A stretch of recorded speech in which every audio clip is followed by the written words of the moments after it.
ओहो, पहला lecture IRF Indian regulatory framework. तो क्या हाल है मेरे सीए फाउंडेशन के नादान परिंदों। मैं उम्मीद करता हूं आप सभी बहुत बढ़िया होंगे, स्वस्थ होंगे, पढ़ाई बहुत ही सॉलिड चल रही होगी। Sir welcome to the IRF Indian regulatory framework का पूरा चैप्टर हम बढ़िया तरीके से करने वाले हैं। 2 लेक्चर्स में इसको कंप्लीट करेंगे। इस लेक्चर में क्या क्या चीजें होंगी और अगले लेक्चर में क्या क्या चीजें होंगी, सारी चीज बताऊंगा। बस आपका काम है मुझे सुनते जाना, भजन के जैसे नहीं, एकदम अटेंटिव होके एकदम एग्जाम के लिए याद करवा दूंगा। मैं मेहनत करूंगा तुम्हारे लिए, तुमको मेहनत करनी है तुम्हारे लिए। मतलब दोनों ही केसेस में मैं और आप मिलकर मेहनत कर रहे हैं सर, तुमको आगे बढ़ाने के लिए। तो सर ये बेसिकली जो है ना, ये हमारा बिजनेस लॉ का लेक्चर नंबर 1 होने वाला है, जिसमें हम आईआरएफ कंप्लीट करने वाले हैं, है ना। और अगर आप बात करोगे तो आपको मैं समझाऊं कि ये जो लेक्चर है ये आपका चैप्टर नंबर 1 भी होने वाला है। यही लेक्चर आपका चैप्टर नंबर 1 है आपके मॉड्यूल में, आपके आईसीआई के सिलेबस में। और यही चैप्टर हमारा जो है लेक्चर नंबर 1 होगा। ओरिएंटेशन का सेशन हो गया है। अगर आप सीक्वेंस में देख रहे हो तो मैंने सीक्वेंस ओरिएंटेशन में बताया था। आईआरएफ तुम डायरेक्टली घुस गए हो तो ओरिएंटेशन देख के आना। क्यों सर ओरिएंटेशन देख के आना? मैंने तुमको वहां पे बताया था क्या क्या चीजें मैंने तुमको वहां पे समझा दी थी। मैंने सीए फाउंडेशन के सारे बेसिक्स पहले ही कवर करा दिए थे। बिजनेस लॉ के क्या बेसिक्स है सब मैंने बढ़िया तरीके से तुमको क्लियर कराया था। सिलेबस क्या है, क्यों है, कैसे है, कॉन्ट्रैक्ट एक्ट है, कॉन्ट्रैक्ट के बाद कॉन्ट्रैक्ट से अलग कर दो, सोगा बना दिया भैया। पैसों की बात हो रही है, नेगोशिएबल बना दिया भैया। काम करते हैं बिजनेसमैन के लिए, बिजनेसमैन जो है ना पार्टनरशिप बना के काम करता है तो पार्टनरशिप एक्ट बना दिया। कंपनी बना के काम करता है, कंपनीज एक्ट बना दिया। एक नई फॉर्म ऑफ एंटिटी उत्पन्न हो गई है जिसको बोलते हैं एलएलपी, तो भैया पार्टनरशिप और कंपनी को मिला दिया तो एलएलपी बना दिया। और लास्ट में बोला गया कि भैया कानून थोड़ा बहुत समझना हमको जरूरी है और इसलिए हमको हमारा आईआरएफ इंडियन रेगुलेटरी फ्रेमवर्क का भी चैप्टर दे दिया, है ना। उसके बाद आईसीआई का एग्जाम पैटर्न मैंने तुमको समझाया था जो कि बेहद इंपॉर्टेंट था तुम्हारे लिए, बहुत ज्यादा इंपॉर्टेंट था, है ना। इसका बैच का अप्रोच क्या होने वाला है, हम कैसे इस बैच में पूरा आगे बढ़ेंगे, सारी चीजें तुमको तुम्हारे बुक्स, क्वेश्चन बैंक, मेरा समरी नोट्स, कैसे पढ़ना है, क्या पढ़ना है, सब मैंने तुमको समझा दिया था। क्लोजिंग नोट भी मैंने बताया था कि भैया मुझे आपसे क्या चाहिए और आपको मुझसे क्या चाहिए। ये सारी बातें हमने करने के बाद हम जो है आगे चले गए थे और मैंने आप लोगों को एक होमवर्क दिया था। होमवर्क क्या था सर, क्या था, क्या तुम लोगों को याद है? होमवर्क था sir pattern of ICI exam. आप लोगों को मैंने बोला था लिख लेना, अपने हाथों से लिख लेना। तुम फास्ट ट्रैक में आए हो, तुम एग्जाम ओरिएंटेड पढ़ने आए हो, तुमको ज्यादा जरूरत है इन चीजों को करने की।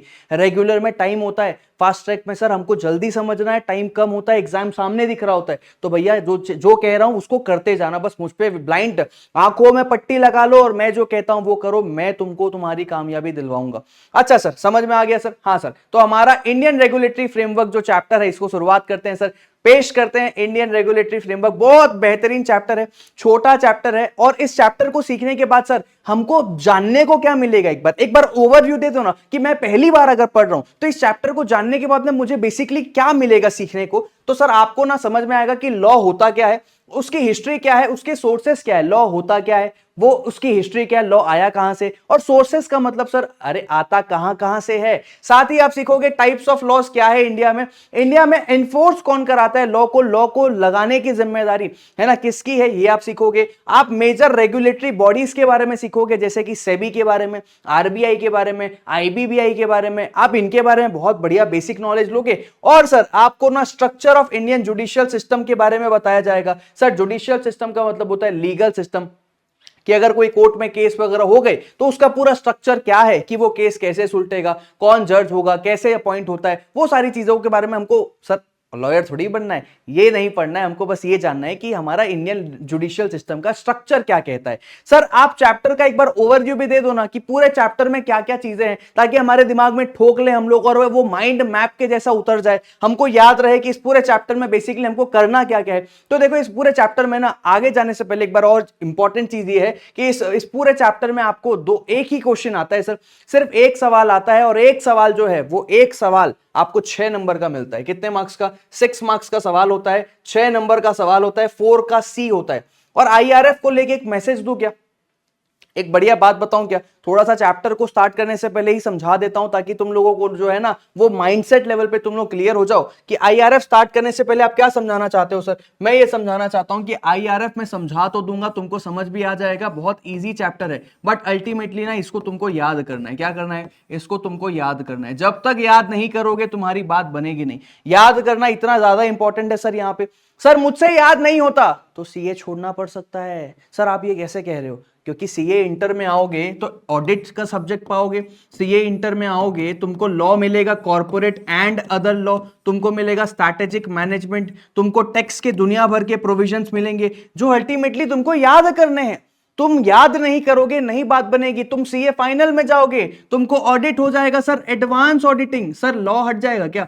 लॉ एमसीक्यू में कन्वर्ट हो जाएगा तुम्हारे लिए, लॉ तुम्हारे इंटर तक के सब्जेक्ट में रहने वाले हैं, है ना। और तुमको एएफएम मिलेगा, स्ट्रैटेजिक मैनेजमेंट तो सर हमने सीए इंटर में पढ़ लिया, लेकिन सर सीए फाइनल में ना आपको ना यहाँ पे एडवांस ऑडिटिंग के साथ साथ में सारी चीजों को ना अल्टीमेटली याद करना रहेगा। जितने प्रैक्टिकल सब्जेक्ट्स हैं वो इतना ज्यादा बल्कि हो जाएगा। जब आप डायरेक्ट टैक्स देखोगे, जब आप इनडायरेक्ट टैक्सेस देखोगे, अरे भैया तो तुमको यहाँ पे बात हो क्या रही है? बात यहाँ पे हो ये रही है कि प्रोविजन दे दिया है, एग्जाम में जाके फॉर्मूला पता है, जाके क्वेश्चन सॉल्व करके आना है, तो फॉर्मूला याद करते हो ना, वैसे ही बुकिश लैंग्वेज याद करना पड़ेगा। आईआरएफ नहीं सर, पूरा बिजनेस लॉ याद करने के ऊपर है। जिस बच्चे ने याद कर लिया ना उसकी नैया पार हो जाती है, जो याद नहीं कर पाता वो डूबता रह जाता है। वो बोलता है राइटिंग प्रैक्टिस नहीं हो रही है, मैं लिख नहीं पाता, समझ सब आता है, मैं कर नहीं पाता, मुझसे हो नहीं पाता। ये सारी बातें ना याद करने का बेस है, याद करना मोस्ट इंपॉर्टेंट होता है। चैप्टर के ओवरव्यू की तरफ चलते हैं। सर चैप्टर में क्या क्या चीजें हैं पहले मैं तुमको बता दूं। तो सबसे पहले हम देखेंगे लॉ क्या है, जो हमारा आज का टॉपिक होने वाला है। लॉ क्या है समझने के बाद में हम समझेंगे enforcement of law, law enforce करता कौन है, ठीक है। सोर्सेस ऑफ लॉ देखेंगे, प्रोसेस क्या है लॉ बनाने का, टाइप्स ऑफ लॉ देखेंगे जिसमें 4 प्रकार के लॉ हमको देखने हैं, 1, 2, 3 और 4, है ना। उसके बाद ministry of finance, ministry of corporate affairs, ministry of home affairs, ministry of law and justice को देखेंगे। लास्ट में सर 3 रेगुलेटरी बॉडीज है, सेबी, आरबीआई और आईबीबीआई। इनको समझने के बाद में एक छोटा सा टॉपिक और बचेगा, that is called structure of Indian judicial system. लगभग 3 से 4 घंटे में हम आईआरएफ को निपटाएंगे बढ़िया तरीके से। तुमको जो बोलूंगा बस वो करते जाना है। अच्छा सर ये भी समझ में आ गया। ये समझ में आने के बाद मैंने बोला आज हम क्या क्या कवर अप करने वाले हैं ये समझ लेते हैं। तो आज हम बेसिकली सर बात करेंगे टॉपिक्स क्या क्या कवर अप होने वाले हैं, समझना। लॉ क्या है, क्यों है, मैं क्लियर कर दूंगा। हिस्ट्री ऑफ लॉ को अच्छे से समझा दूंगा और याद भी करवा दूंगा। डू नॉट वरी, मेरा तरीका यही है। मुझे अगर पता है मैं याद कराने पे इतना जोर देता हूं कि भैया याद करने पे इतना जोर देता हूं, मैं तुमको बार बार कहता हूं, हर लेक्चर में कहता हूं याद करो, याद करो, याद करो, याद करने में टाइम दो, टाइम दो, टाइम दो। तो मेरी जिम्मेदारी है, मैं तुमको याद भी करवाऊंगा, बस तुमको सुनते जाना है। सोर्सेस ऑफ लॉ भी कवर अप करेंगे सर, आज ही कवर अप करेंगे, मतलब इस लेक्चर में कवर अप करेंगे। प्रोसेस क्या है लॉ बनाने का, टाइप्स ऑफ लॉ देखेंगे, और एनफोर्समेंट लॉ कौन एनफोर्स कराता है, इसका इंट्रोडक्शन का पूरा एरिया इस लेक्चर में हम कवर अप करने वाले हैं। तो क्या आप सभी रेडी हैं? मुझे फटाफट से बता दे, क्या आप सभी तैयार हैं? मन में हाँ बोल दो। मैं ऑनलाइन हूं, मैं देख नहीं पा रहा हूं, तो क्या मन में तुम हाँ नहीं बोल सकते? सर मन में तो हमने हाँ बोल दिया है। और अब जो है ना हम आगे बढ़ते हैं। सर लॉ क्या है इसकी तरफ से सीधे स्टार्ट करते हैं। तो बेसिकली बात करते हैं sir what is law. Law क्या मतलब, लॉ क्या से पहले ना लॉ क्यों है ये इंपॉर्टेंट है। लॉ क्यों पता रहेगा कि भैया जो हो रहा है वो क्यों हो रहा है, तो लॉ क्या है वो तो ऑटोमेटिकली समझ आ जाएगा ना सर। सर मैंने तुम लोगों को ये चीज पहले भी बताई थी कि वाई लॉ। अरे लॉ क्यों नहीं चाहिए? मुझे एक बात बताना, हमको कहीं भी जाते हैं हमको पता होना चाहिए कि वहां के रूल्स एंड रेगुलेशंस क्या है। तुम शमशान घाट जाओगे और शमशान घाट में तुम क्या डीजे बजाओगे? नहीं सर, ये तो मोरालिटी के खिलाफ है, ये तो मोरालिटी के खिलाफ हो जाएगा। लेकिन जैसे तुमने एक मोरालिटी की बात की, इंसानियत की बात की, वैसे ही सरकार ना देश चलाने के लिए रूल्स एंड रेगुलेशंस बना देता है। बहुत सारे कानून बनाने की जरूरत है, क्योंकि जब तक ये कानून बनेंगे नहीं लोग अपनी मस्ती में चलते रहेंगे। जैसे कि मैंने आपको ओरिएंटेशन में भी समझाया था कि ट्रैफिक पुलिस वाला जो है, ये ट्रैफिक पुलिस वाला क्या कर रहा है सर, ये चालान काट रहा है। ये चालान नहीं काटेगा तो बदमाशियां बढ़ते ही जाएंगी। बदमाशी को रोकने के लिए फाइन पेनल्टी को इंट्रोड्यूस करना जरूरी है, लोगों के मन में दहशत बैठाना जरूरी हो जाता है। तो सर ये फाइन नहीं काटेगा तो बात बनेगी नहीं। ऐसे ही लोगों ने और भी बहुत सारे मिसचीफ किए हैं, बहुत सारे मिसचीफ सर। जैसे कि देखो मैं बताता हूं, ये 3 लोग बैठ के गाड़ी में जा रहे हैं। अरे 3 लोग बैठ के कब से गाड़ी में जाना अलाउड हो गया? बिल्कुल अलाउड नहीं है सर। हेलमेट भी नहीं पहना है तो इनको फाइन ठोकना बनता है ना। अच्छा सर, इसके अलावा मैंने बोला कि ये देखोगे आप तो ये मर्डर कर रहा है, इसको ऐसे ही छोड़ दिया तो ये तो सबको मारता फिरेगा। फिर सर ये चोरी कर रहा है, पाप है सर। भगवान जो पाप देंगे वो अलग है, इंसान को भी तो देने का हक बनता है। ये बेचारी बताओ क्या पढ़ने की उम्र में चाइल्ड लेबर कर रही है। अगर इन लोगों को रोका नहीं गया, कानून नहीं बनाओगे, लोगों को डराओगे नहीं, तो लोग यही सब करेंगे, मनमानी चलती रहेगी। यहाँ देखो दहेज प्रथा चले आ रही है भैया, एक तरफ सोना है दूसरी तरफ वर वधु नहीं, वर वधु ही है, वर नहीं है वधु ही है। वधु को तोल रहे हैं सोने से, जितने ग्राम की, जितने किलो की वधु और उतने ही ग्राम का भैया सोना। तो ये तो गलत बात है ना सर, ये डाउरी जो है ये तो बिल्कुल गलत बात है सर। अरे डाउरी तो होना भी नहीं चाहिए सर, वैसे भी समाज में एक बहुत बड़ा कीड़ा है। अरे मुझे तो सिंपल ये लगता है, बनाया किसने भाई, वो मिले तो बात करें उससे। लड़के को लड़की की जरूरत है बोल के लड़की अगर आ रही है ससुराल, मतलब लड़की अगर शादी हो रही है तो दहेज मिल रहा है, वाह। लेकिन भैया लड़के को भी तो उसकी जरूरत है, दोनों में भैया बार्टर हो रहा है, तो दहेज इंट्रोड्यूस किया किस, छोड़ो जाने दो। अपन चलते हैं सर, हमने ना समझना है कि लॉ जरूरत है, लॉ बिना लॉ के बात बनती नहीं है। जैसे कि एग्जांपल के तौर पे मैंने यहाँ पे इनकम टैक्स एक्ट बना दिया, मैंने नहीं बनाया, मतलब सरकार ने बनाया, मैंने एग्जांपल डाल दिया। इनकम टैक्स एक्ट नहीं होगा तो लोग जो है टैक्स क्यों देगा, मैं मेरी कमाई का 30% क्यों दूं सरकार को? भैया अगर नहीं दूंगा तो सरकार जो है मेरा पैन कार्ड क्या कर देगी, इनएक्टिव कर देगी। मेरा पैन कार्ड अगर इनएक्टिव हो गया तो मैं बैंक अकाउंट नहीं खोल पाऊंगा, बैंक अकाउंट नहीं खोल पाऊंगा, डीमेट अकाउंट नहीं खोल पाऊंगा, इन्वेस्टमेंट नहीं कर पाऊंगा, मेरा कुछ नहीं हो पाएगा। बिना बैंक के सर यूपीआई नहीं हो सकता, तो मेरे को इनकम टैक्स भरना एकदम मैंडेटरी हो गया। क्यों? मेरा पैन कार्ड इनएक्टिव हो गया तो सब इनएक्टिव हो गया। ओहो अच्छा, फिर मोटर व्हीकल एक्ट बना दिया, कैसे लोगों को काम करना है सारी चीजें समझाने के लिए। डाउरी बना दिया कि डाउरी का प्रोहिबिशन एक्ट बना दिया कि भैया दहेज प्रथा बिल्कुल अलाउड नहीं है। चाइल्ड मैरिज को रोकने के लिए prohibition of child marriage act बना दिया। अब आज के डेट में इतने साइबर क्राइम हो रहे हैं, इतना ज्यादा जो है ना इंटरनेट से क्राइम बढ़ गया है, तो यहां पे इंफॉर्मेशन टेक्नोलॉजी एक्ट 2000 बना दिया। सरकार गुड्स और सर्विस टैक्स के थ्रू अपना टैक्स वसूलती है, तो सेंट्रल गवर्नमेंट ने अपना और स्टेट गवर्नमेंट ने मिलकर अपना अपना जीएसटी को लेके कानून बना दिया। तो सर बेसिकली बात करें ना, तो इस चैप्टर के बारे में तुमको मैं समझाना चाहता हूं कि ये हमको जो ये अवेयरनेस की जरूरत है, ये जो हमको अवेयरनेस सर, मतलब अवेयरनेस का मतलब होता है सर कि आपको लॉ की जानकारी क्यों चाहिए। सर हम सीए बन रहे हैं इसलिए चाहिए कि हमारे सिलेबस का पार्ट है इसलिए चाहिए? तो भैया जवाब ये है कि तुम्हारा जो क्लाइंट होगा ना, उसके पास में कई सारे बिजनेस होंगे या एक बिजनेस होगा, वो उन बिजनेस को संभालेगा कि कानून पढ़ने बैठेगा, वो कंपनी बना के अपना काम करेगा कि कंपनीज एक्ट पढ़ने बैठेगा। अरे भैया हम सीए हैं, हम क्लाइंट के साथ डील करते हैं, हमारा क्लाइंट हमारे पास आएगा, वो हमसे पूछेगा कंपनी में बताओ कितने डायरेक्टर होने चाहिए, कितने मेंबर होने चाहिए, ये उसका काम नहीं हमारा काम है। हम जब तक लॉ पढ़ेंगे नहीं, हम उसको समझाएंगे कैसे? इसलिए लॉ पढ़ना हमारे लिए जरूरी है, अवेयरनेस हमारे लिए जरूरी है, क्योंकि हमको हमारे डेली लाइफ में हमारे क्लाइंट्स को ना डील करके बताना पड़ता है सारी चीजों को। तो भैया देखो, अवेयरनेस ऑफ लॉ, हमको मतलब लॉ की जानकारी क्यों होना चाहिए, एसेंशियल है हमको फुल फ्लेज चार्टर्ड अकाउंटेंट बनने के लिए, क्योंकि चार्टर्ड अकाउंटेंट पहला लेवल होता है, फर्स्ट लेवल होता है भैया, जिसपे बात की जाती है कॉन्ट्रैक्ट को लेके इंडियन कॉन्ट्रैक्ट एक्ट हमने पढ़ा है। हमारे क्लाइंट ने तो सिर्फ कॉन्ट्रैक्ट कर लिया, बट उसने तो इंडियन कॉन्ट्रैक्ट एक्ट पढ़ा नहीं है, हमने पढ़ा है। हम समझाएंगे कब ऑफर एक्सेप्टेंस में कन्वर्ट होता है, कब भैया धोखा, ब्रीच ऑफ कॉन्ट्रैक्ट पे क्या क्या आप कर सकते हो, ये हम बताएंगे उसको। तो हमको भैया we should possess knowledge of law, ताकि हम लोग क्लाइंट को हमारे एडवाइस कर सके, आवर क्लाइंट मैनेजमेंट उसको सिखा सके लीगल मैटर्स पे कैसे होना चाहिए at the basic threshold level. Clear sir? हाँ सर। तो sir Indian regulatory framework chapter का पूरा पर्पस क्या है? सिर्फ हमको लॉ पढ़ाना है क्या? नहीं जनाब नहीं। पर्पस क्या है इंडियन रेगुलेटरी फ्रेमवर्क? इंडियन का मतलब होता है भैया इंडिया, इंडियन का मतलब हो गया इंडिया, भारत कह लो। रेगुलेटरी का मतलब हो गया रूल्स एंड रेगुलेशंस, कि भैया रूल्स एंड रेगुलेशंस बनाए गए हैं और वो हमको समझना है। और भैया फ्रेमवर्क का मतलब क्या हो गया सर? फ्रेमवर्क का मतलब हो गया ढांचा, मॉडल। मॉडल होता है ना, वो घर बनाने से पहले हम मॉडल बनाते हैं। पूरे इंडियन रेगुलेटरी फ्रेमवर्क का पर्पस क्या है सर? तो पर्पस हमारा ये है, the purpose of Indian regulatory framework क्या है सर? पर्पस हमारा ये है कि हमको ना प्रोवाइड करना है सेट ऑफ यूनिफॉर्म, यूनिफॉर्म का मतलब सर सेम, यूनिफॉर्म मतलब same, uniform rules and regulations that will govern the conduct of people, जो गवर्न करेगा लोगों के कंडक्ट को, that will govern the conduct of people, जो इंटरैक्ट कर रहे हैं भैया अपने आप से नहीं सर, जब वो इंटरैक्ट करते हैं personal as well as business relationships में। सर नहीं समझ में आया।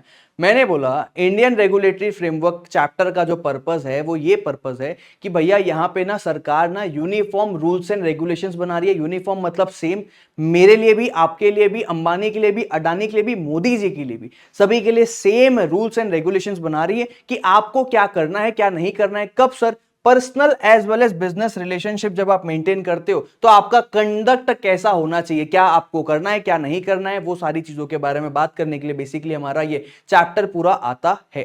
अच्छा सर, अब मैं आगे अगर बढ़ूं तो मैं तुमको सवाल पूछता हूं कि लॉ क्या है और क्यों है। तो अब तो हम जवाब दे देंगे सर, बिल्कुल दे देंगे। अब तो हमने पूरा बेसिक समझ लिया है। तो लॉ क्या है और लॉ क्यों है, अगर मैं तुमको इस बारे में बात करूं तो लॉ बेसिकली क्या है। सरकार ने बोला भैया कुछ ऑब्लिगेशंस हैं। ऑब्लिगेशंस मतलब कुछ चीजें हैं जो आपको फॉलो करनी ही पड़ेगी, कुछ रूल्स हैं जो आपको मानने ही पड़ेंगे।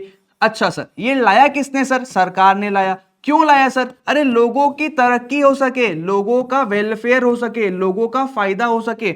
अच्छा सर, तो लॉ ये है क्या कि लॉ एक सेट ऑफ ऑब्लिगेशन है, जो रूल्स है जो सरकार लेके आती है? क्या आप ये कहना चाहते हो? हाँ भैया, मैं आपको यही कहना चाहता हूं कि सरकार लेके आती है, सभी को मानना जरूरी हो जाता है। लेकिन सर इंडिया जो है ना, हमारा इंडिया तो बहुत बड़ा है। तो इंडिया इतना बड़ा है सर, इतने सारे रूल्स रेगुलेशंस लगेंगे। हाँ, इंडिया में सोशल लॉ भी चाहिए। सोशल मतलब भैया दहेज प्रथा ना हो। पॉलिटिकल लॉ भी चाहिए कि भैया पॉलिटिक्स के वक्त बहुत सारे कानून लगते हैं, है ना, कि भैया सेंट्रल के पास क्या पावर रहेगा, स्टेट के पास क्या पावर रहेगा। पॉलिटिकल भी चाहिए हमको, इकोनॉमिकल भी चाहिए कि इकोनॉमी कैसे बढ़ती है, हमको ये भी देखना है। हमको कल्चरल भी चाहिए सर, हिंदू मुस्लिम सिख ईसाई, यहाँ बहुत सारी कम्युनिटी है, अलग अलग कल्चर के लोग रहते हैं, हमको उन सभी को भी डील करना है। तो सरकार ने बना दिया यहाँ पे डेफिनेशन, मतलब हमारा इंडियन रेगुलेटरी फ्रेमवर्क जो है वो हमको डेफिनेशन देने वाला है। ये डेफिनेशन आपको याद रखना है, ये दोनों पॉइंट आपको याद रखना है। 2 मार्क्स का एग्जाम में सवाल बन के कई बार आ चुका है। क्या बोलता है सर, लॉ क्या है? पहला पॉइंट, लॉ एक set of obligations and duties है। सर ऑब्लिगेशन मतलब वो चीजें जो आपको करनी मैंडेटरी है, दिस इज नॉट ऑप्शनल, सभी के लिए मैंडेटरी है। तो सर लॉ क्या है? Law set of obligation and duties है। इंपोज कौन करता है सर? गवर्नमेंट इंपोज करती है, हम तो बनाते नहीं है, मैं तो नहीं बनाता, सरकार बनाती है। क्यों बनाती है? फॉर सिक्योरिंग वेलफेयर, वेलफेयर लोगों का हित के लिए, and providing justice to society. किसी के साथ कुछ गलत हो जाए तो कौन संभालेगा? अरे भैया, इसीलिए सरकार ने कानून बनाया है कि मैं कल को जाके किसी को 2 चाटा चेप दूं तो उसके पास कोई राइट नहीं है क्या? सरकार ने उसको राइट दिया है, वो मेरे खिलाफ केस कर सकता है। तो लॉ क्या है? Law is a set of obligation and duties imposed by the government, क्यों? For securing welfare and providing justice to the society. अच्छा, फिर मैंने बताया आपको दूसरा पॉइंट कि इंडिया का जो लीगल फ्रेमवर्क है, इंडिया का लीगल फ्रेमवर्क मतलब सर इंडिया का जो लीगल ढांचा है, इंडिया का जो लीगल मॉडल है, इंडिया का लीगल मॉडल ना रिफ्लेक्ट करता है सोशल, जैसे कि भैया हमारे डाउरी हो गया, सोशल। पॉलिटिकल मतलब सर जहां पे सेंट्रल के पास पावर्स की बात हो रही है, स्टेट के पास पावर्स की बात होती है, ठीक है। इकोनॉमिकल मतलब सर इकोनॉमी को बढ़ाना है, जैसे कि बिजनेस लॉज में जितने बिजनेस के कानून है वो इकोनॉमी को बढ़ाने के लिए है। और कल्चरल सर हिंदू लॉ, मुस्लिम लॉ, अलग अलग कम्युनिटी के अलग अलग लॉ होते हैं। तो इंडिया का जो पूरा ढांचा है ना वो बहुत बड़ा है। इंडिया में बहुत सारे लोग रहते हैं, अलग अलग कम्युनिटी के लोग रहते हैं। तो इंडिया के पूरे ढांचे में बोला गया कि इंडिया का लीगल फ्रेमवर्क रिफ्लेक्ट करता है social, political, economical, cultural aspects of our vast and diverse country. हमारी कंट्री बहुत वास्ट है, बहुत डाइवर्स है। हमारी कंट्री में भैया सोशल, पॉलिटिकल, इकोनॉमिकल, कल्चरल लोग रहते हैं। कल्चर अब लोग हैं तो भैया कानून चाहिए, और कानून तो सरकार बनाएगी। तो सर ये दोनों लाइन आपको याद रखनी है। 2 मार्क्स का सवाल एग्जाम में आता है, व्हाट इज लॉ। सर क्या है तुमको याद हुआ? मैं एक बार तुमको दोबारा रिकॉल करा दूं तो पीछे चलते हैं सर और खुद बोलने की कोशिश करते हैं। लॉ क्या है? लॉ इज अ, मैं अपने लिए नहीं बोल रहा हूं, मैंने सीए फाउंडेशन एक बार में पास किया था भाई, आई एम गुड। लॉ में मेरे 40 मार्क्स का पेपर होता था, 39 मार्क्स आए थे, तो आई एम गुड। तुम लोगों को बोलना है। फास्ट ट्रैक में भी मैं बार बार मल्टीपल बार बोल रहा हूं, इतना डिटेल में समझा रहा हूं तुम्हारे लिए, तुमको ऐसा फील ना हो कि रेगुलर क्लास नहीं ली, साला फास्ट ट्रैक ही ले लिए तब भी मजे ही मजे हो गया। ऐसा तुमको फील होना चाहिए, पहली बात। दूसरी बात, रिग्रेट नहीं होना चाहिए रेगुलर क्लास नहीं लेने का। तीसरी बात, मजा इतना आना चाहिए कि एग्जाम में जो तुमने टारगेट लिया है वो तुमको अचीव करवाऊं मैं। मेरा तो यही एम रहता है सर, तो आपको मैं याद करवा रहा हूं, सुनना मेरी बात। लॉ क्या है अगर ये पूछा जाए तो लॉ एक सेट ऑफ ऑब्लिगेशन है, ड्यूटीज है। किसने लाया? Imposed by the government. क्यों लाया? For securing welfare and providing justice to the society. अच्छा, इतना होना काफी है क्या? नहीं सर। इंडिया का जो करंट लीगल फ्रेमवर्क है, इंडिया का लीगल फ्रेमवर्क रिफ्लेक्ट करता है social, political, economical, cultural aspects of vast and diverse country. Done है सर। लॉ याद हुआ? हाँ सर। क्या तुम्हें लॉ याद हुआ? बढ़िया तरीके से बताओ, डेफिनेशन पूरा याद हुआ क्या? हाँ सर। तो एक बार एक एमसीक्यू ले लेते हैं सर, तुम्हारे मॉड्यूल में दिया है सर। एमसीक्यू क्या बोलता है? एक चार्टर्ड अकाउंटेंट अवेयर होना चाहिए लॉ के लिए। क्यों सर? क्योंकि वो एक्सपर्ट है लॉ में, क्योंकि उसको आर्ग्यू करना होता है हाई कोर्ट में, अरे बिल्कुल नहीं हमारा काम नहीं है, क्योंकि उसको एडवाइस देना है मैनेजमेंट को और क्लाइंट को on legal matter at the basis और थ्रेशोल्ड लेवल। क्या तुम्हें सी आंसर लग रहा है? अगर लग रहा है तो तुमको समझ में आ गया है, the answer is C. Done है सर? आगे बढ़े सर, आगे कहां चलना है सर? आगे हमको चलना है हमारे हिस्ट्री ऑफ लॉ की टॉपिक की तरफ हम आ चुके हैं। मैं ना ज्यादा से ज्यादा इमेजेस यूज करता हूं, जानते हो क्यों? मैं इमेजेस इसलिए यूज करता हूं क्योंकि we are reading a theory subject. Theory subjects में याद करने के लिए ना तुम लोगों को मैं इमेजेस ज्यादा यूज कराऊंगा, ताकि तुम लोगों के दिमाग में ज्यादा से ज्यादा याद हो जाए। जहां जरूरत नहीं है वहां नहीं करेंगे, लेकिन जहां जरूरत है कि भैया इमेज यूज करके हम याद कर सकते हैं, वहां मैं तुमको जरूर याद करवाऊंगा। तो हिस्ट्री ऑफ लॉ की तरफ चलते हैं सर।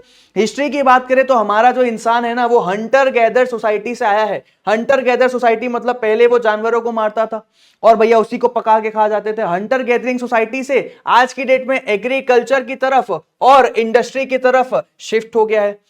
मैंने बोला हमारा जो इंसान है वो हंटर गैदर सोसाइटी से उठ के आया है और आज की डेट में वो एग्रीकल्चर और इंडस्ट्री की तरफ शिफ्ट हो चुका है, रिवॉल्यूशन उसने ले लिया है। तो पहला पैराग्राफ आता है, down the ages mankind evolve हुआ है from a hunter gather society.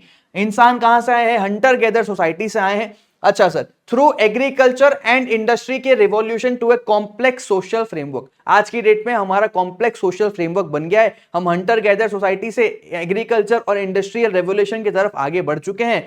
Through out this journey, इस पूरे जर्नी के दौरान, कौन सी जर्नी सर? जहां पे इंसान जो है ना ऐसे हंटर गैदरिंग सोसाइटी से इंडस्ट्री और एग्रीकल्चर के दौरान आ रहा है। तो ये थ्रू आउट दिस जर्नी क्या होता है? थ्रू आउट दिस जर्नी जो है ना भैया, हमको हमेशा जरूरत पड़ती थी लॉज एंड रेगुलेशंस की। किसकी? लॉज एंड रेगुलेशंस की। क्यों सर? क्योंकि भैया हमको ना पता करना था, हमको गाइड करना था, guide us on the right course of conduct as well as identify violations and punishment for the same. Laws and regulations क्यों लाए जाते हैं? मैंने तुमको पहले भी ऊपर बताया था अभी कि इंडिया का जो लीगल फ्रेमवर्क है, पर्पस ऑफ लॉ में तुमको अगर मैं नीचे के वो तीन लाइन याद आ रही? नीचे की 3 लाइन बोलती थी इंडिया का लीगल फ्रेमवर्क जो है ना, वो पर्पस क्या है? पर्पस ये है कि लोगों को बताना है उनका राइट कंडक्ट क्या होगा personal as well as professional relationships में। तो यहां पे भी यही बात लिखी हुई है कि भैया डाउन द एजेस इंसान जो है हंटर गैदर सोसाइटी से आया है और एग्रीकल्चर और उसकी तरफ आगे बढ़ा है, इंडस्ट्री की तरफ। और इस पूरी जर्नी के दौरान हमको रूल्स एंड रेगुलेशन चाहिए होते थे। क्यों? ताकि हम अपना जो है ना कंडक्ट देख सके, हम राइट कोर्स ऑफ कंडक्ट देख सके। राइट कोर्स ऑफ कंडक्ट आपका कीवर्ड है, राइट कोर्स ऑफ कंडक्ट देख सके। और अगर किसी ने वायोलेशन किया, अगर किसी ने बात नहीं मानी, तो भैया हम उसको सजा भी देंगे and punishment for the same. Done है सर? पहला पॉइंट क्लियर है? हाँ सर। अच्छा, तो सर अब हिस्ट्री ऑफ लॉ की तरफ मैं आगे बढ़ूं तो पुराने ये तरफ भिड़े भाई का जमाने तरफ चलते हैं एकदम, और भिड़े भाई के पापा के पापा के पापा के पापा के पापा के ही पापा लोग, मतलब एंशिएंट टाइम की बात करते हैं। तो एंशिएंट टाइम में ना एक राजा हुआ करता था। उस राजा ने क्या किया? जिस राजा का नाम था हमूराबी। क्या नाम था? राजा का नाम था हमूराबी। हमूराबी हमूराबी ने ना बेबीलोन बोल के एक जगह थी, उसको राज किया था। अब उसको भी लॉस की जरूरत पड़ी, तो उसने क्या किया? तब तो चिट्ठी वगैरह होते नहीं थे, तब पेन पेंसिल पेपर होते नहीं थे। उसने क्या किया? उसने देखा मैं अपने इलाके में कैसे राज करूं। अब भैया मेरे को कानून तो बनाना है, लेकिन मैं लोगों को कम्युनिकेट कैसे करूं, उसने सोचा। तो उसने क्या किया? अपनी प्रजा को बुलाया, मंत्री को बुलाया, मंत्री इधर मेरी बात सुन मंत्री, एक काम कर, बड़े बड़े पत्थर ले। पत्थर तो अपने पास बहुत है, हाथी घोड़े बहुत है अपने पास। पत्थरों में ना लॉ को गुदवा दे। क्या कर? लॉ को गुदवा दे। सिर्फ एक पत्थर में नहीं। ओ मंत्री इधर आओ, वापस कहां जा रहे थे? इधर आओ। वो पत्थर जो है ना वो सब जगह रखवाने, ऐसे बहुत सारे पत्थर बनाने हैं तुमको। उन पत्थरों पे गुदाई करवाओ, उन पत्थरों पे लॉ को लिखवाओ। लॉ को लिखवा के ना आप क्या करना, उसको सब जगह पे रखवा दो। और एक काम करना मंत्री, तुम ना छोटे छोटे लोगों को अपॉइंट करो, जजेस अपॉइंट करो। उन जजेस का काम क्या रहेगा पता है? उन जजेस का काम रहेगा कि लोग इन पत्थरों को पढ़ के, इन कानून को पढ़ के एक्चुअली फॉलो कर रहे हैं कि नहीं, देखना। ये उन जजेस का काम रहेगा। मैं राजा हूं, किंग हामूराबी। राजा ने मंत्री को बुलाया, मंत्री आ रहा है, मंत्री को बोल रहा है लॉ को गुदवा दो पत्थरों में, और ऐसे पत्थर हर जगह रखवा दो ताकि लोगों को इनकी जानकारी हो सके, नॉलेज हो सके। और ये देखना साथ में जजेस भी अपॉइंट करना कि भैया लोग इसको फॉलो करते हैं कि नहीं। मैंने कोई बात बोली, लोग उसको काट तो नहीं दे रहे हैं, तो लोग इसको फॉलो कर रहे हैं कि नहीं, ये भी तुम चेक करने के लिए ना जजेस अपॉइंट कर देना। कोड ऑफ हामुराबी खत्म। सर मैंने आपको पूरा याद करवा दिया, सुनना मेरी बात को। कोड ऑफ हामुराबी ये क्या है सर? ये ओल्डेस्ट लॉ है। क्या है ये? ओल्डेस्ट लॉ है जो रिटन फॉर्म में है, पत्थरों में गुदा हुआ ये रिटन फॉर्म ही है।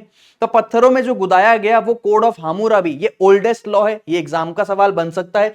किंग हामुराबी जिसने बेबीलोन को भैया राज किया for the period of 1792 BC से लेकर 1758 बीसी। सर बिफोर क्राइस्ट जो ईयर्स होते हैं ना वो उल्टे चलते थे, तो इस पे कंफ्यूज मत होना कि अरे 58 पहले होना चाहिए 92 बाद में होना चाहिए, नहीं, इसमें ना ईयर्स पहले चलते थे। तो कोड हामुराबी जो है ये ओल्डेस्ट लॉ है। किंग हामुराबी ने बेबीलोन पे राज किया। किंग हामुराबी ने क्या किया? उसने कार्विंग करवाई। ही कार्व्ड मतलब कार्विंग करवाई। The carved the code, code का मतलब law. He carved the code on bulky stone slabs, बड़े बड़े पत्थरों में लिखवा दिया। एंड ऑर्डर्ड, इसको ऑर्डर डाल दिया भैया कि इन स्टोन्स को ना डिफरेंट प्लेसेस पे आप रख दो पूरे सिटी में, सो दैट पब्लिक जो है ना, लोगों को क्या होना चाहिए? लोगों को इसके नॉलेज होना चाहिए। साथ ही उसने क्या किया? जजेस अपॉइंट कर दिए, अपॉइंटेड जजेस टू चेक वेदर पब्लिक इसको फॉलो कर रही है या नहीं। कोड ऑफ हामुराबी खत्म हो गया। कोड ऑफ हामुराबी में इतना ही था सर। मजा आया क्या? समझ में आया क्या कोड ऑफ हामुराबी क्या था? तो मैंने बोला कोड ऑफ हामुराबी की बात करते हैं अपन। कोड ऑफ हामुराबी में एक बार रिवाइज करवा देता हूं। कोड ऑफ हामुराबी जो हमारे किंग हामुराबी है, उसने क्या किया? उसने बेबीलोन पे राज किया। King code of Hammurabi oldest law है। इसने क्या किया? अपने मंत्री को बुलाया, उसने कार्विंग करवाई स्टोन्स में। किस चीज की? बल्कि स्टोन्स में लॉ गुदवा दिए और बोला कि भैया इसको अलग अलग शहर में, अलग अलग जगहों पे रख दो, शहर के लोगों को इसकी जानकारी होनी चाहिए। ठीक है, इसके लिए उसने जजेस भी अपॉइंट कर दिए, ये देखने के लिए कि लोग फॉलो कर रहे हैं या नहीं। Done sir. History of law में कोड ऑफ हामुराबी होने के बाद में हम चलते हैं 12 टेबल्स की तरफ। सर ये क्या है? ये मैं तुमको समझा दूं एक बार यहां से कि ये क्या है ना, यहां पे समझना बात को। पहले हमारे सिल्वर होता था, हमारे चांदी के सिक्के हुआ करते थे, सिल्वर होता था, ब्रॉन्ज होता था। तो रोम जो है ना, रोम में क्या हुआ? रोम में सबसे पहला जो है ना, first most detailed code of civilization, मतलब फर्स्ट मोस्ट डिटेल्ड, थोड़ा डिटेल में। अब ये क्या पत्थरों पत्थरों में लिखवा रहा है यार, चल निकल, पुराना जमाना गया, भिड़े भाई निकल तू यहां से। तो रोम में क्या हुआ ना, first most detailed code of any civilization बनाया गया। किसमें बनाया गया सर? 12 ऐसे ब्रॉन्ज टैबलेट्स ले लिए गए। 12 सर, ब्रॉन्ज टैबलेट्स मतलब फ्लैट मेटल बोलते हैं, टैबलेट्स का मतलब होता है flat metals. Flat metals sir, जो बड़े बड़े मेटल्स होते हैं ना, बड़े बड़े, ऐसे 12 पीसेस ले लिए गए और 12 पीसेस में ना पूरे लॉ को गोद दिया गया। और ये चीज हुई थी सर, मतलब लिख दिया गया, ये चीज हुई थी सर रोम में। आपको अगर मैं दिखाऊं आगे की स्लाइड तो देखो, यहां पे मैं तुम्हारे लिए लेके भी आया हूं कि रोम में, ये देखो, आपको दिख नहीं रहा होगा तो आपको ये नोट्स मिल जाएंगे, डोंट वरी, उसमें जूम करके देख लेना कि प्रोसीडिंग्स बिफोर ट्रायल कैसे होगा, ट्रायल प्रोसीजर कैसे होगा, जजमेंट कैसे दिया जाएगा डेथ में, है ना, इनहेरिटेंस और guidance, future rights, public law क्या रहेगा, लॉ ऑफ इंजरी क्या रहेगा, ये सारी चीजें बताते हुए हमारे जो रोम में है ना, ये first most detail code of civilization बना, जो फॉर्मल तरीके से थोड़ा सा बनाया गया था। अब क्या लिखा है वो थोड़ा सा ध्यान देना। 450 बीसी में। सर क्या हमको ये डेट याद रखना है? द आंसर इज नो, आपको याद तो नहीं रखना है, बट अगर एग्जाम में सवाल आ जाए और तुमको याद रहा तो लिख देना, अच्छा इंप्रेशन पड़ेगा। 450 बीसी में सेट ऑफ लॉज जो है ना एंग्रेव्ड किए गए थे 12 ब्रॉन्ज टेबलेट्स में। टेबलेट्स का मतलब सर फ्लैट मेटल होता है, टेबलेट्स अलग है और हमारा जो है टेबल अलग है। फ्लैट मेटल्स जो है ना, मेटल्स, ओहो मेटल नहीं भैया, मेटल्स फ्लैट मेटल्स में क्या किया गया सर? Flat metals.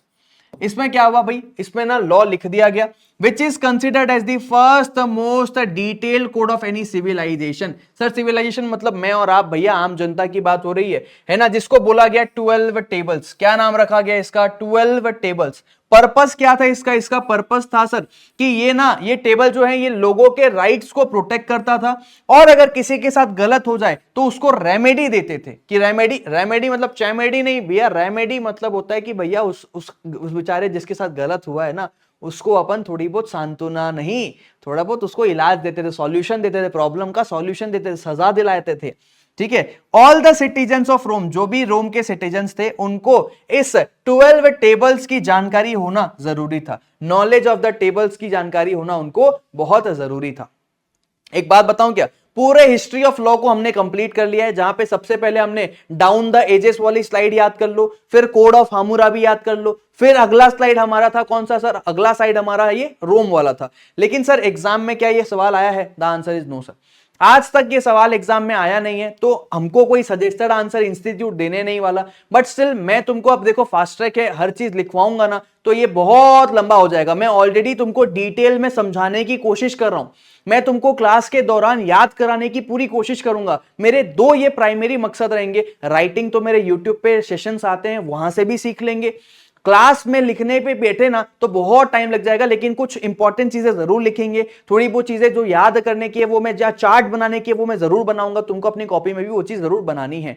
तो सर मैं आप लोगों के लिए काम करता हूं, हिस्ट्री ऑफ लॉ को अगर एग्जाम में आ गया कैसे लिखना है वो फटाफट से एक बार दिखा के समझा देता हूं। तो देखो हिस्ट्री ऑफ लॉ आया ना तो आपको लिखना है कि over the period of time human society जो है ये इवॉल्व हुआ है हंटर गैदर सोसाइटी से to industrial and agriculture revolution. Code of Hammurabi ये ओल्डेस्ट लॉ है, जिसको फॉर्मुलेट किया गया था किंग हामुराबी के द्वारा, जिसने बेबीलोन पे राज किया था। फिर ये जो लॉ है ये एंग्रेव किए गए थे बल्कि स्टोन्स में, और जिसको पब्लिकली डिस्प्ले किया गया था इंश्योर करने के लिए कि भैया अवेयरनेस सबको रहे, अवेयरनेस रहे, और जजेस भी अपॉइंट कर दिए गए थे मॉनिटर करने के लिए कि सभी लोग फॉलो कर रहे हैं या नहीं। लेटर ऑन रोम में क्या हुआ, रोम में इंट्रोड्यूस किया गया भैया 12 टेबल्स, जो first most detail code of any civilization बना। और ऑब्जेक्टिव क्या था इस टेबल का, इसका ऑब्जेक्टिव था कि ये प्रोटेक्ट करना चाहता था rights of citizens of Rome, और अगर किसी के साथ कुछ गलत हो जाए तो उसको रेमेडी भी देना था। सर ये जो चीज है ना, ये आप लोगों की हिस्ट्री ऑफ लॉ को मैंने यहां पे कंप्लीट करा दिया है। तो सर आज का बेसिक जो है, हमने लॉ क्या होता है समझ लिया, हिस्ट्री ऑफ लॉ समझ लिया। क्या सर हमको ये लिखना है? लिख लेना, तुमको पॉज कर करके लिख लेना चाहिए, डोंट वरी। नहीं अभी लिखना है तो पूरे लेक्चर को कंप्लीट कर लो। हर लेक्चर का तुमको एक सेपरेट पीडीएफ मिलता होगा जहां पे मेरे ये सारे नोट्स इन्वॉल्व होंगे, वो नोट्स को यूज करके तुम लोग जो है ना लिख लेना, तुम लोग लिख लेना, किसी दिन एग्जाम में जरूर आ जाएगा। इंस्टीट्यूट के पास लिमिटेड नंबर ऑफ क्वेश्चंस है आईआरएफ में, कब नया क्वेश्चन बरसा दे we can't expect. Sources of law कभी मैंने एक्सपेक्ट नहीं किया था, बट एग्जाम में आ गया, बच्चे परेशान हो गए, लिखे तो लिखे क्या, समझ ही नहीं आया। समझ में आया? अच्छा, तो अगला टॉपिक जो है हमारा सोर्सेस ऑफ लॉ ही होने वाला है। और यहां पे मैं पूछना चाहता हूं कौन है ये लोग और कहां से आते हैं ये लोग। तो सर हमारा सोर्सेस ऑफ लॉ का मतलब है कि बेसिकली ना, सोर्सेस ऑफ लॉ का मतलब होता है कि ये लॉ आता कहां से है, कानून आता कहां से है, बनाते कैसे हैं वो बाद में समझेंगे। पहले बताओ तो सही, आता कहां से है, आए कहां से हो, कौन है ये लोग, आते कहां से हैं। तो सर सबसे पहले ये आता है हमारे संविधान से। बी आर अंबेडकर जी ने जो बनाया है ना, जहां पे बी आर अंबेडकर जी को इतना हम जो है इज्जत देते हैं, द रीजन बिंग संविधान, कॉन्स्टिट्यूशन बनाने के पीछे उनका बहुत बड़ा योगदान है। तो सबसे पहले सर हमारा लॉ आता कहां से है, हमारे संविधान से आता है। सर सिर्फ संविधान काफी है क्या? नहीं सर, संविधान के अलावा ना हमको और भी जगह चाहिए, जैसे कि हमारे पार्लियामेंट। अरे पार्लियामेंट में लॉ बनाए जाते हैं, लॉ वहीं से तो आए जाते हैं, लॉ बनेगा जहां से, आएगा भी तो वहीं से। तो हमारा जो ये सेंट्रल गवर्नमेंट का नया नया पार्लियामेंट है, यहां से लॉ आएगा, और स्टेट गवर्नमेंट के अपने स्टेट लेजिस्लेटिव काउंसिल्स होते हैं, वहां से भी लॉ बिल्कुल आता है। तो हमारा कॉन्स्टिट्यूशन से लॉ आता है, हमारे भैया पार्लियामेंट से लॉ आता है, साथ ही हमारे जो जज होते हैं ना, जो सुप्रीम कोर्ट के जज हैं, जो स्टेट्स के जजेस होते हैं, ये लोग भी लॉ देते हैं। सर ये लोग लॉ कैसे देते हैं? ये लोग लॉ ऐसे देते हैं कि हमारे सुप्रीम कोर्ट ने सपोज एक केस में लड़ाई, एक ए और बी की लड़ाई हो गई, A versus B. Supreme court ने देखा कि अरे ए वर्सेस बी में ये मैटर हुआ है, कल को भविष्य में दोबारा ये मैटर नहीं हो सकता क्या किसी और के बीच में? सपोज करो एक्स और वाई के बीच में, क्या ये दोबारा झगड़ा नहीं हो सकता एक्स वर्सेस वाई के बीच? बिल्कुल हो सकता है। सुप्रीम कोर्ट बोलेगा बार बार सारे केसेस को देखूं और फिर वही सजा सुनाऊं क्या? इससे बेटर है कि एक्स और वाई को समझ लेना चाहिए कि ए और बी के झगड़े में जो हुआ था वही एक्स और वाई के झगड़े में होगा। तो ए और बी के झगड़े में सुप्रीम कोर्ट ने जो फैसला सुनाया, वही फैसला एक्स और वाई में जाएगा। अगर एक्स और वाई के सारी चीजें सेम है तो मतलब यहां पे जो मुद्दे थे इनके भी वही मुद्दे हैं, तो भैया ए और बी में जो फैसला सुनाया गया वही फैसला एक्स और वाई के झगड़े में सुनाया जाएगा। सिंपल है। तो बस इसी चीज को समझाते हुए बोला गया कि सोर्सेस ऑफ लॉ में संविधान तो है ही, पार्लियामेंट है ही, और तीसरा आ गया हमारे कोर्ट्स। ये कोर्ट्स जो जजमेंट सुनाते हैं, जो केस स्टडीज देते हैं, वो भी हमारे क्या बन जाते हैं? लॉ बन जाते हैं। और लास्ट में एस्टैब्लिश्ड कस्टम्स को भी लॉ माना जाता है। सर कस्टम का मतलब होता है प्रथा। परंपरा, हैबिट, जिसको हमारे ऑडियंस ने, हमारी जनता ने स्वीकार कर लिया है एज कानून। फॉर एन एग्जाम्पल, मैंने तुमको यहां पे इमेज दिया हुआ है शादी। शादी करने के लिए भैया अग्नि के 7 फेरे लो, ये अग्नि है और यहां पे वर वधु 7 बार 1 2 3 4 5 6 7 7 बार तुम अगर अग्नि के फेरे ले लेते हो तो आज से ओम मंगलम मंगलम भगवान विष्णु मंगलम करुणाध्वजा, आपसे आज से आप क्या बन गए, वर और वधु कहलाओगे। तो ये किसने बनाया 7 फेरों का चक्कर? भैया हमारी सरकार तो कहती है कोर्ट में जाओ, शादी करो, साइन करो और आपकी शादी हो गई, हम ये मानेंगे। बट सरकार इसको भी शादी मानती है। क्या यहां कोई लीगल फॉर्मेलिटी होता है? नहीं सर। कोई रजिस्ट्रार आता है, कोई बाहर से सरकारी आदमी आता है देखने शादी हुई है तुम्हारी? नहीं। मैरिज सर्टिफिकेट चाहिए, सरकार बोलती है अपनी शादी की फोटो दिखाना, मैं मैरिज सर्टिफिकेट दे दूंगा। तो ये जो प्रथा है ना 7 फेरे लेना, ये लॉ ने बोला कि जो चीज प्रथा होती है, जो चीज हैबिट होती है, वो भी कानून बन जाती है। समझ में आया? बढ़िया सर। तो एस्टैब्लिश्ड कस्टम्स जो होता है, जिसको पीपल विश्वास करते हैं कि ये तो ऑब्लिगेटरी है, मतलब शादी करना है तो 7 फेरे लेना, मांग में सिंदूर भरना, मंगलसूत्र पहनाना ऑब्लिगेटरी है, तभी शादी संपन्न मानी जाती है, जिसको लोग बोलते हैं कि ये तो मस्ट टू फॉलो होना चाहिए। एग्जाम्पल, सत पद्धति, मतलब taking 7 steps around the sacred fire, पवित्र अग्नि के सामने 7 फेरे लेना, तो भैया ये शादी संपन्न मानी जाती है। अच्छा सर, तो सोर्सेस ऑफ लॉ को एक बार देख लेते हैं, 4 लाइन हमको रीड करना है। सोर्सेस ऑफ लॉ क्या क्या होते हैं? सबसे पहला होता है सर हमारा कॉन्स्टिट्यूशन। कॉन्स्टिट्यूशन हमारा पहला सोर्स है। दूसरा स्टैट्यूट, स्टैट्यूट्स या लॉज, स्टैट्यूट्स का मतलब होता है एक्ट्स या लॉज जो मेड किए जाते हैं पार्लियामेंट के द्वारा और स्टेट असेंबलीज के द्वारा। ये अपने स्टेट को संभालेगा, स्टेट को संभालने के लिए इसने जो भी कानून बनाए स्टेट असेंबली में बनाए, वो भी कहीं ना कहीं लॉ बन जाता है। तीसरा सर मैंने बोला प्रेसिडेंट्स, प्रेसिडेंट्स का मतलब होता है केस लॉज। केस लॉज मतलब ए और बी का जो झगड़ा वाला एग्जांपल याद आ रहा है, तो प्रेसिडेंट्स जो होते हैं ना, ये भी क्या बन जाते हैं, हमारे सोर्स ऑफ लॉ बन जाते हैं। साथ ही सर प्रेसिडेंट्स और द जुडिशियल डिसीजंस जो भी वेरियस कोर्ट्स ने दिया है। और लास्ट में चौथा पॉइंट बोला गया एस्टैब्लिश्ड कस्टम एंड यूसेजेस जो होते हैं, ये भी लॉ के बैरियर बन जाते हैं, लॉ के मतलब क्रिएटर बन जाते हैं। लॉ कहां से आता है, इस चीज के बारे में बात कर लेते हैं। सर इसको अपना थोड़ा डिटेल में समझेंगे, क्या पहले क्या था, सोर्सेस ऑफ लॉ में आज की डेट में क्या चक्कर है। तो हमको ना समझना है कि पार्लियामेंट जो है ना, वो हमारी अल्टीमेट लॉ मेकिंग बॉडी होती है और पार्लियामेंट का बेस होता है कॉन्स्टिट्यूशन। तो हमको you must be aware that India is a parliamentary democracy. India भैया यहाँ पे पॉलिटिक्स कुछ ज्यादा ही है। हमारे पास एक कॉन्स्टिट्यूशन है जो बेसिस है, सोर्स है सारे लॉ का। सारे के सारे लॉ सर आए तो कॉन्स्टिट्यूशन से ही है ना। लॉ बना कहां से, संविधान से बना। संविधान पूरा बेस है, बिल्कुल बेस है सर। संविधान क्या हो गया, पूरा पिलर हो गया कि नहीं हो गया?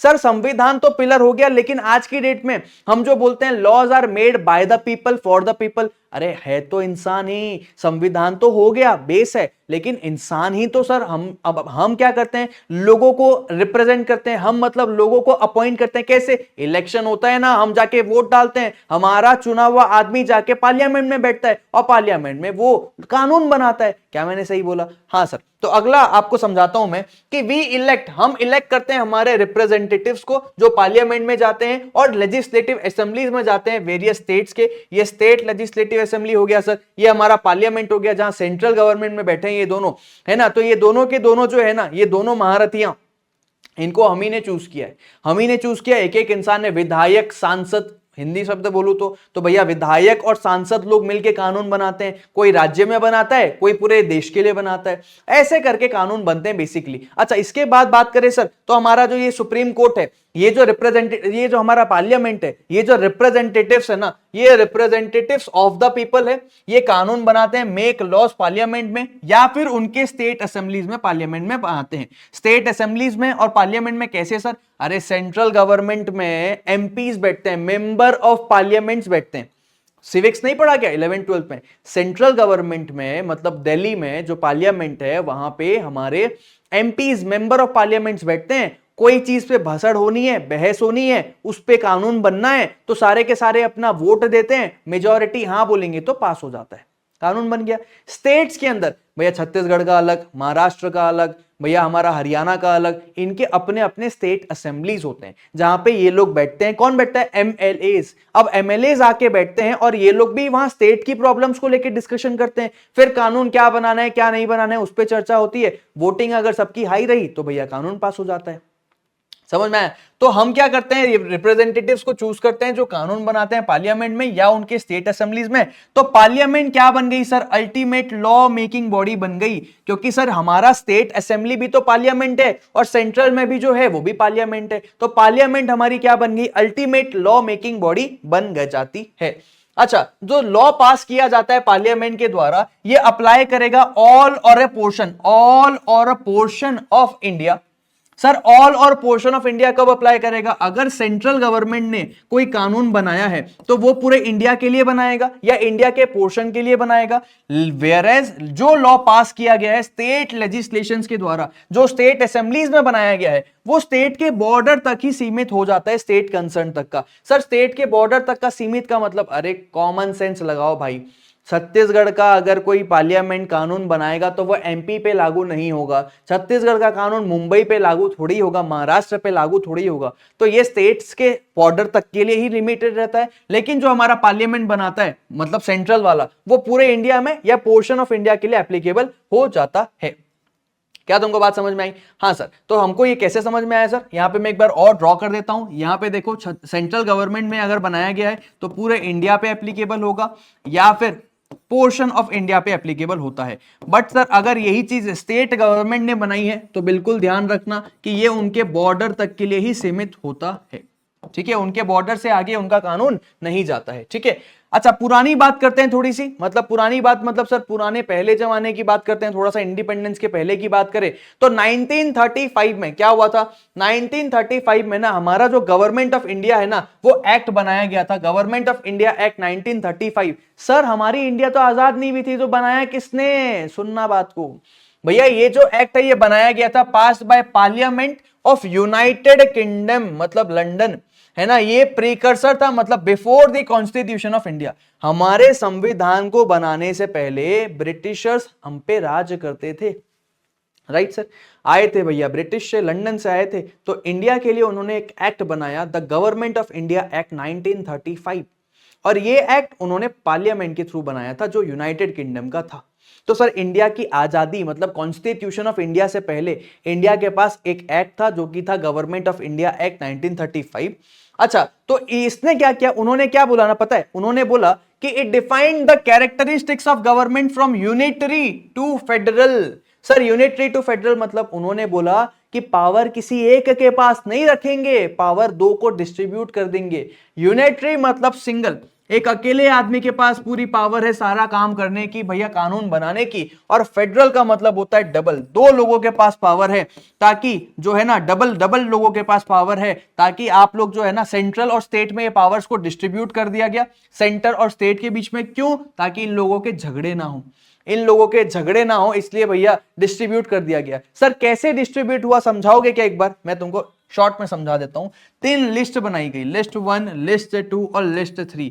ये है हमारा लिस्ट नंबर 3, ये है लिस्ट नंबर 2 और ये है लिस्ट नंबर 1। इन्होंने क्या किया, हर कॉमोडिटी के ऊपर ना एक लिस्ट बना दी और बोला कि इसके ऊपर कानून जो है ना, लिस्ट 1 में जो जो चीजें हैं उस पे कानून सेंट्रल बनाएगा, लिस्ट 2 में जो जो चीजें हैं उस पे कानून स्टेट बनाएगा, और लिस्ट 3 में जो जो चीजें हैं उस पे कानून दोनों मिलके बनाएंगे। जैसे इनकम टैक्स को लिस्ट 1 में डाल दिया, तो इनकम टैक्स के भैया ऊपर कोई भी कानून बनेगा ना तो वो हमारा सेंट्रल गवर्नमेंट ही बनाएगा। जैसे कि भैया यहां पे बोल दिया पेट्रोल को डाल दिया स्टेट गवर्नमेंट की लिस्ट पे, पेट्रोल पे जो भी टैक्स लगना है वो स्टेट गवर्नमेंट ही लगाएगा।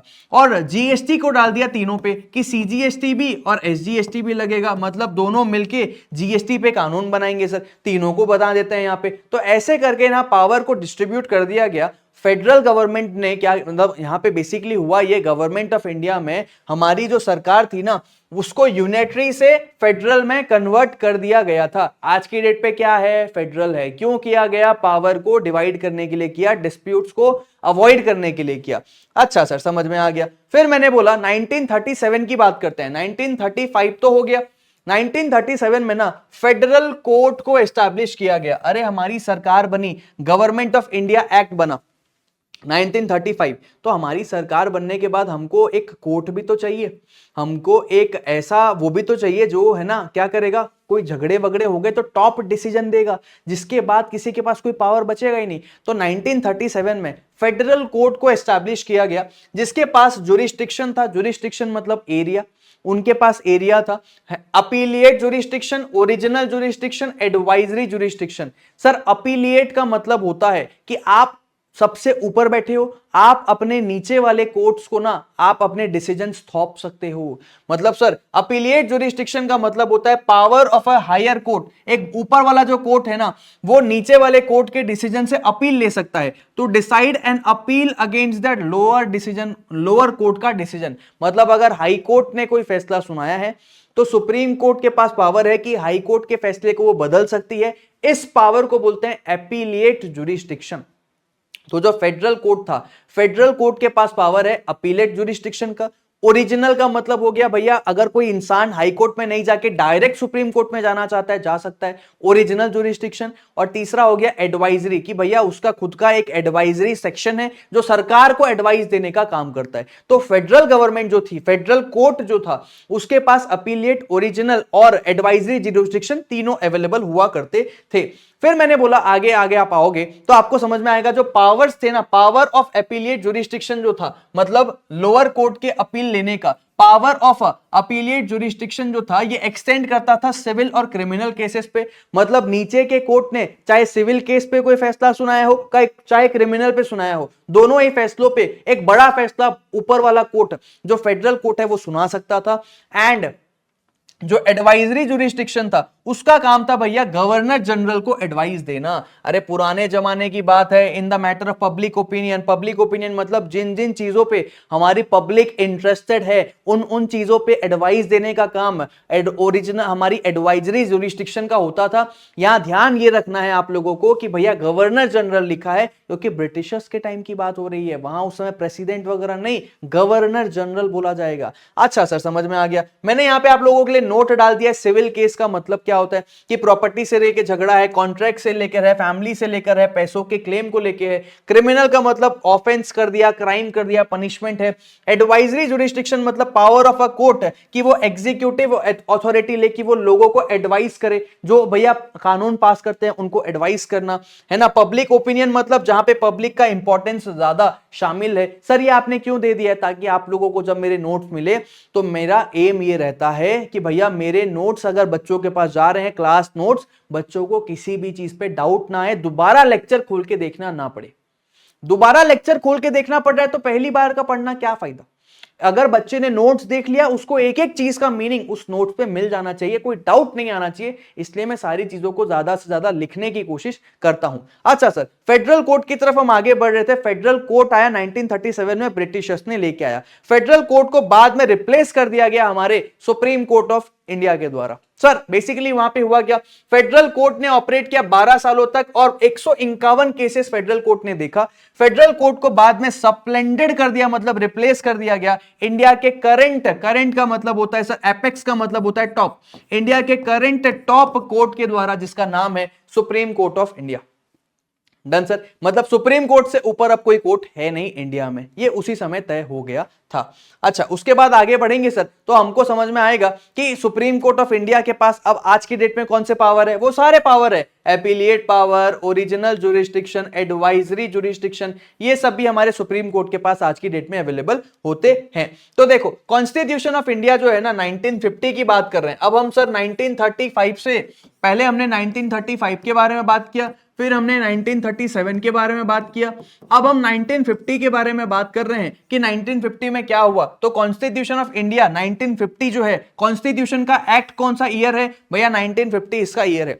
ये फॉरमोस्ट लॉ है, फॉरमोस्ट मतलब टॉप लॉ है, हमारा संविधान टॉप लॉ है ना, जो डील करता है फ्रेमवर्क के तहत विद इन विच हमारा डेमोक्रेटिक सिस्टम काम करता है। Laws are made by the people and for the people, बिल्कुल सही बात लिखी है सर। हमारा जो कॉन्स्टिट्यूशन है ये फॉरमोस्ट लॉ है, फॉरमोस्ट मतलब टॉप लॉ है। कॉन्स्टिट्यूशन ऑफ इंडिया एक्ट 1950 ध्यान में रखना, ये फॉरमोस्ट लॉ है। तो ये फॉरमोस्ट लॉ होने के कारण सर इसके पास पूरे डेमोक्रेटिक्स का क्या है, कंट्रोल है। मतलब ये बेस हो जाता है ना, हमारे जब पूरा डेमोक्रेटिक सिस्टम जहां काम करता है ना, उसको बेस किसने दिया, संविधान ने दिया। और इसके तहत laws are made by the people for the people. Sir constitution of India के बारे में थोड़ी सी बातें और लिखी हुई है, जहां बोलते हैं कि हमारा जो संविधान है ना, हमारा जो कॉन्स्टिट्यूशन है, ये प्रोवाइड करता है, प्रोटेक्ट करता है फंडामेंटल राइट्स ऑफ सिटीजन को। अरे सर ये तो हम सिविक्स में भर भर के पढ़ चुके हैं, right to speech, right to education, right to religion, right to freedom, ये सारी चीजें किसने दी, संविधान ने दी। तो हमारा जो संविधान है वो क्या करता है, हमको फंडामेंटल राइट्स देता है। साथ ही हमको उसने क्या दिया ये तो मैंने बताया, सरकार को भी जिम्मेदारी देता है। हमारा जो संविधान है ना, it also lays down fundamental duties as well as powers of both the government. दोनों सरकारों की क्या क्या ड्यूटी है, क्या क्या पावर है, ये भी संविधान बताता है। सेंट्रल गवर्नमेंट का, स्टेट गवर्नमेंट का क्या पावर है, क्या ड्यूटी है, हमारा संविधान बताएगा। और तीसरे पॉइंट पे मैंने लिखा है कि भैया जो लॉज इंडिया में बनाए गए ना, ये इंटरकनेक्टेड है with each other forming a hybrid legal system. Sir ये इंटरकनेक्टेड का मतलब, अरे जो भी कानून बनाए गए हैं वो सेंट्रल और स्टेट को देख के बनाए गए हैं ना, पूरे इंडिया को देख के बनाए गए ना, इंटरकनेक्टेड है भैया ये लोग। तो एक बार मैं ये तीनों पॉइंट को समझा देता हूं कि यहां क्या बोल रहा है। हमारा जो संविधान है ये प्रोवाइड करता है, प्रोटेक्ट करता है फंडामेंटल राइट्स। हमारे जो फंडामेंटल राइट्स दिए गए हैं संविधान ने दिया है। दूसरा हमको क्या दिया ये तो याद हो गया, सरकार को क्या मिला, सरकार को भैया इन्होंने फंडामेंटल ड्यूटीज दिया है एज वेल एज उनके पावर्स दिए हैं जो सरकार को पता होने चाहिए। किस कौन से सरकार, दोनों, सेंट्रल और स्टेट गवर्नमेंट। और तीसरा पॉइंट बोला जो लॉ इंडिया में बनाया गया है ये इंटरकनेक्टेड होता है, हाइब्रिड मॉडल पे बात चलती है हमारे पूरे सिस्टम की। और लास्ट में बोला गया कि ये the people who wrote the constitution, जिन्होंने भी कॉन्स्टिट्यूशन बनाया है उन्होंने क्या किया, डिवाइड कर दिया। क्या डिवाइड कर दिया, लॉ मेकिंग पावर को डिवाइड कर दिया सेंट्रल और स्टेट के बीच में। सेंट्रल और स्टेट के बीच में पावर कैसे डिवाइड हुआ ये मैंने तुमको पहले ही समझा दिया। तीन इन्होंने लिस्ट बना दी। सर ये देखो, ये सेंट्रल लिस्ट है, ये कंकरेंट लिस्ट है, ये स्टेट लिस्ट है। मतलब दोनों के बीच में ये जो ग्रीन एरिया है ये हमारा कॉन्करेंट लिस्ट है। सर क्या ये हमको याद करना है, the answer is no. Sir सिर्फ पढ़ लेना, समझ लेना एक बार। यूनियन लिस्ट कह लो या सेंट्रल लिस्ट कह लो, जहां डिफेंस आता है, atomic energy, foreign affair, war and peace, banking, railways. State की बात करें तो एग्रीकल्चर, पुलिस, प्राइजन मतलब जेल भेजना, लैंड, लिकर, दारू, शराब, ये भी स्टेट गवर्नमेंट के अंदर आता है। और कंकरेंट लिस्ट जो होता है भैया एजुकेशन में दोनों मिलके बनाते हैं, है ना। और यहाँ पे सक्सेशन लॉ जो है दोनों मिलके बनाते हैं। तो ये बेसिकली थोड़ी बहुत चीजें हैं जो आपको पता होनी चाहिए, बस इसलिए मैंने दिया है।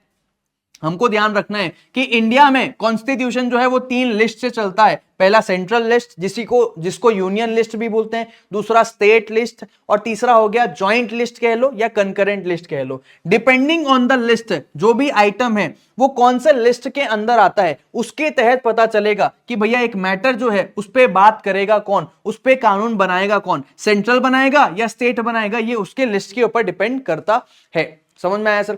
अच्छा फॉर एन एग्जांपल मैं तुमको अगर दिखाऊं तो इनकम टैक्स है। इनकम टैक्स किसका है सर, सेंट्रल का है। तो इनकम टैक्स पे कौन कानून बनाएगा, सेंट्रल ही बनाएगा। लेकिन सर ये जो हमारा throughout the India we have only law for income tax जो इंप्लीमेंट किया जाता है सेंट्रल गवर्नमेंट के द्वारा। लेकिन हमारे पास और भी मैटर है जहां पे स्टेट और सेंट्रल दोनों मिलकर कानून बनाते हैं, जैसे कि स्टैंप ड्यूटी।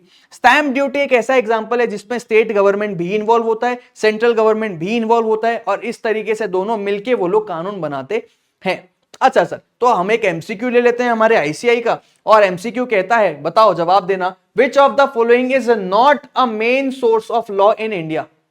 इनमें से कौन सा मेन सोर्स ऑफ लॉ नहीं है इंडिया में। पहला बोल रहा है लीगल टेक्स्ट बुक, दूसरा बोल रहा है पार्लियामेंट, तीसरा बोल रहा है स्टेट असेंबलीज, और चौथा बोल रहा है द कॉन्स्टिट्यूशन। तो सर हमने तो अभी पढ़ा है constitution is the foremost law, ये तो बेस रहेगा ही। स्टेट असेंबलीज भी बेस रहता ही है क्योंकि सरकार मिलके वहां पे क्या बनाती है, कानून बनाती है। ये पार्लियामेंट भी हमारा बेस रहेगा ही। तो सर ये लीगल टेक्स्ट बुक जो है ना, तुम्हारे जो लीगल टेक्स्ट बुक है, this is not the base की जहां से सोर्स ऑफ लॉ आता है। तो हमारा ए इसका राइट आंसर हो जाएगा। सर क्या एग्जाम में एमसीक्यू आता है, नहीं, बट तुम्हारे एक मॉड्यूल में दिया है, इसी बहाने कर लो, थोड़ा प्रैक्टिस हो जाएगा। अगला एमसीक्यू देख लेते हैं। सर अगला एमसीक्यू बोलता है इन इंडिया हम फॉलो करते हैं फेडरल सिस्टम, हम फॉलो करते हैं फेडरल सिस्टम ऑफ गवर्नमेंट। इसका मतलब क्या है, इसका मतलब क्या है। All the powers is with president of India, या फिर पावर्स डिस्ट्रीब्यूट हुए सेंट्रल और स्टेट के बीच में, या फिर all the powers is with the centre, centre के पास अकेला पावर है, या फिर there are no restrictions on the power of states. Sir पूछ क्या रहा है, हम फॉलो करते हैं फेडरल सिस्टम का मतलब क्या है, पावर डिवाइड हुई है सेंट्रल और स्टेट के बीच में, तो हमारा आंसर बन जाएगा बी। क्लियर है सर। अच्छा एक सवाल और ले लेते हैं सर, एमसीक्यू खत्म कर देते हैं। मैंने पूछा कॉन्स्टिट्यूशन ऑफ इंडिया कब एस्टैब्लिश हुआ था, इसीलिए बोला था ईयर याद रखना, हमारा संविधान आया था 1950 में, तो राइट आंसर हो जाएगा C. Sir exam point of view आप क्या कहना चाहते हो, आपने सोर्सेस ऑफ लॉ बता दिया, एग्जाम पॉइंट ऑफ व्यू मैं बताता हूं। मैंने ना बच्चे ना मुझे प्रिडिक्शन के लिए बहुत मानते हैं, बच्चे बोलते हैं कि सर आप जो बताते हो ना एग्जाम में वो आ जाता है, आपका एनालिसिस बहुत सुपर्ब होता है, आपका एक्सपीरियंस कहता है कि आप सालों से पढ़ा रहे हो। क्यों सर, क्योंकि अगर आप कहते हो कि ये एग्जाम में आएगा तो वो एग्जाम में आ जाता है। मैंने 3-4 बार बच्चों को ऑनलाइन बताया है और बच्चों ने देखा है कि भैया क्या रिजल्ट आता है, मतलब 120 मार्क्स में एक बार 111 मार्क्स का मैंने जो इंपॉर्टेंट बताया उसमें से आया, एक बार 109 मार्क्स का आया, और उन सभी से पहले 92 मार्क्स का आया था। तो सर बेसिकली मैंने ना कभी सोर्सेस ऑफ लॉ को इंपॉर्टेंट में मार्क नहीं करवाया था, मैं पूरे सिलेबस को 40% रिड्यूस कर देता हूं, 50 to 60% ही बोलता हूं बच्चों को कि पढ़ लेना, और इतने पढ़ने से ही तुम पास भी हो जाओगे, अच्छे नंबर भी ले आओगे। अब उसमें मैंने सोर्सेस ऑफ लॉ कभी नहीं बताया था, बट एग्जाम में आ गया था। तो सर ऐसा भी होता है, जहां मैं 111 नंबर में ला पा रहा हूं आउट ऑफ 120, जो 9 नंबर का गैप आ रहा है ना, वो इस सोर्सेस ऑफ लॉ के कारण आया था। सोर्सेस ऑफ लॉ मैंने मार्क नहीं कराया था, एक्सपेक्टेड ही नहीं था, और इंस्टीट्यूट कई बार ऐसे शकुनी के पासे फेंक देता है जहां पे समझ ही नहीं आएगा कि कौन सा पासा आने वाला है। तो भैया एग्जाम पॉइंट ऑफ व्यू में वैसे तो लगता नहीं था कि सोर्सेस ऑफ लॉ आ सकता है, बट अभी अभी एक बार एग्जाम में आ गया था, what is a law and what are the sources of law, दिमाग खराब हो गया था। तो सर सोर्सेस ऑफ लॉ को एक बार देख लेते हैं, हमारा एग्जाम का क्वेश्चन है ये, कैसे गो थ्रू करेंगे सर, हमारे क्वेश्चन बैंक के थ्रू गो थ्रू करेंगे। आप सभी को ये क्वेश्चन बैंक मिल गया होगा ई बुक के थ्रू रूप पे, तो ई बुक आप लोग ओपन करना चाहो कर सकते हो, नहीं ओपन करना चाहो मैं दिखा देता हूं, देख लेना। क्वेश्चन नंबर 7 हमारा सोर्सेस ऑफ लॉ के ऊपर है, एक बार देख लेते हैं फटाफट से। तो सर हमारे क्वेश्चन नंबर 7 की तरफ चलते हैं सीधे, और हम चलते हैं क्वेश्चन बैंक की तरफ। तो क्वेश्चन बैंक आजा आजा आजा भैया, क्वेश्चन बैंक आजा।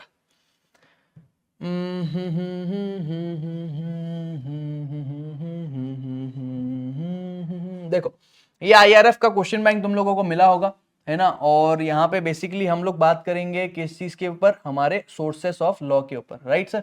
तो सोर्सेस ऑफ लॉ को देखने के लिए हाँ देखो क्वेश्चन नंबर 7 लॉ और उसके सोर्सेस क्या हैं, क्वेश्चन नंबर 7 में तुमको देखने को मिलेगा।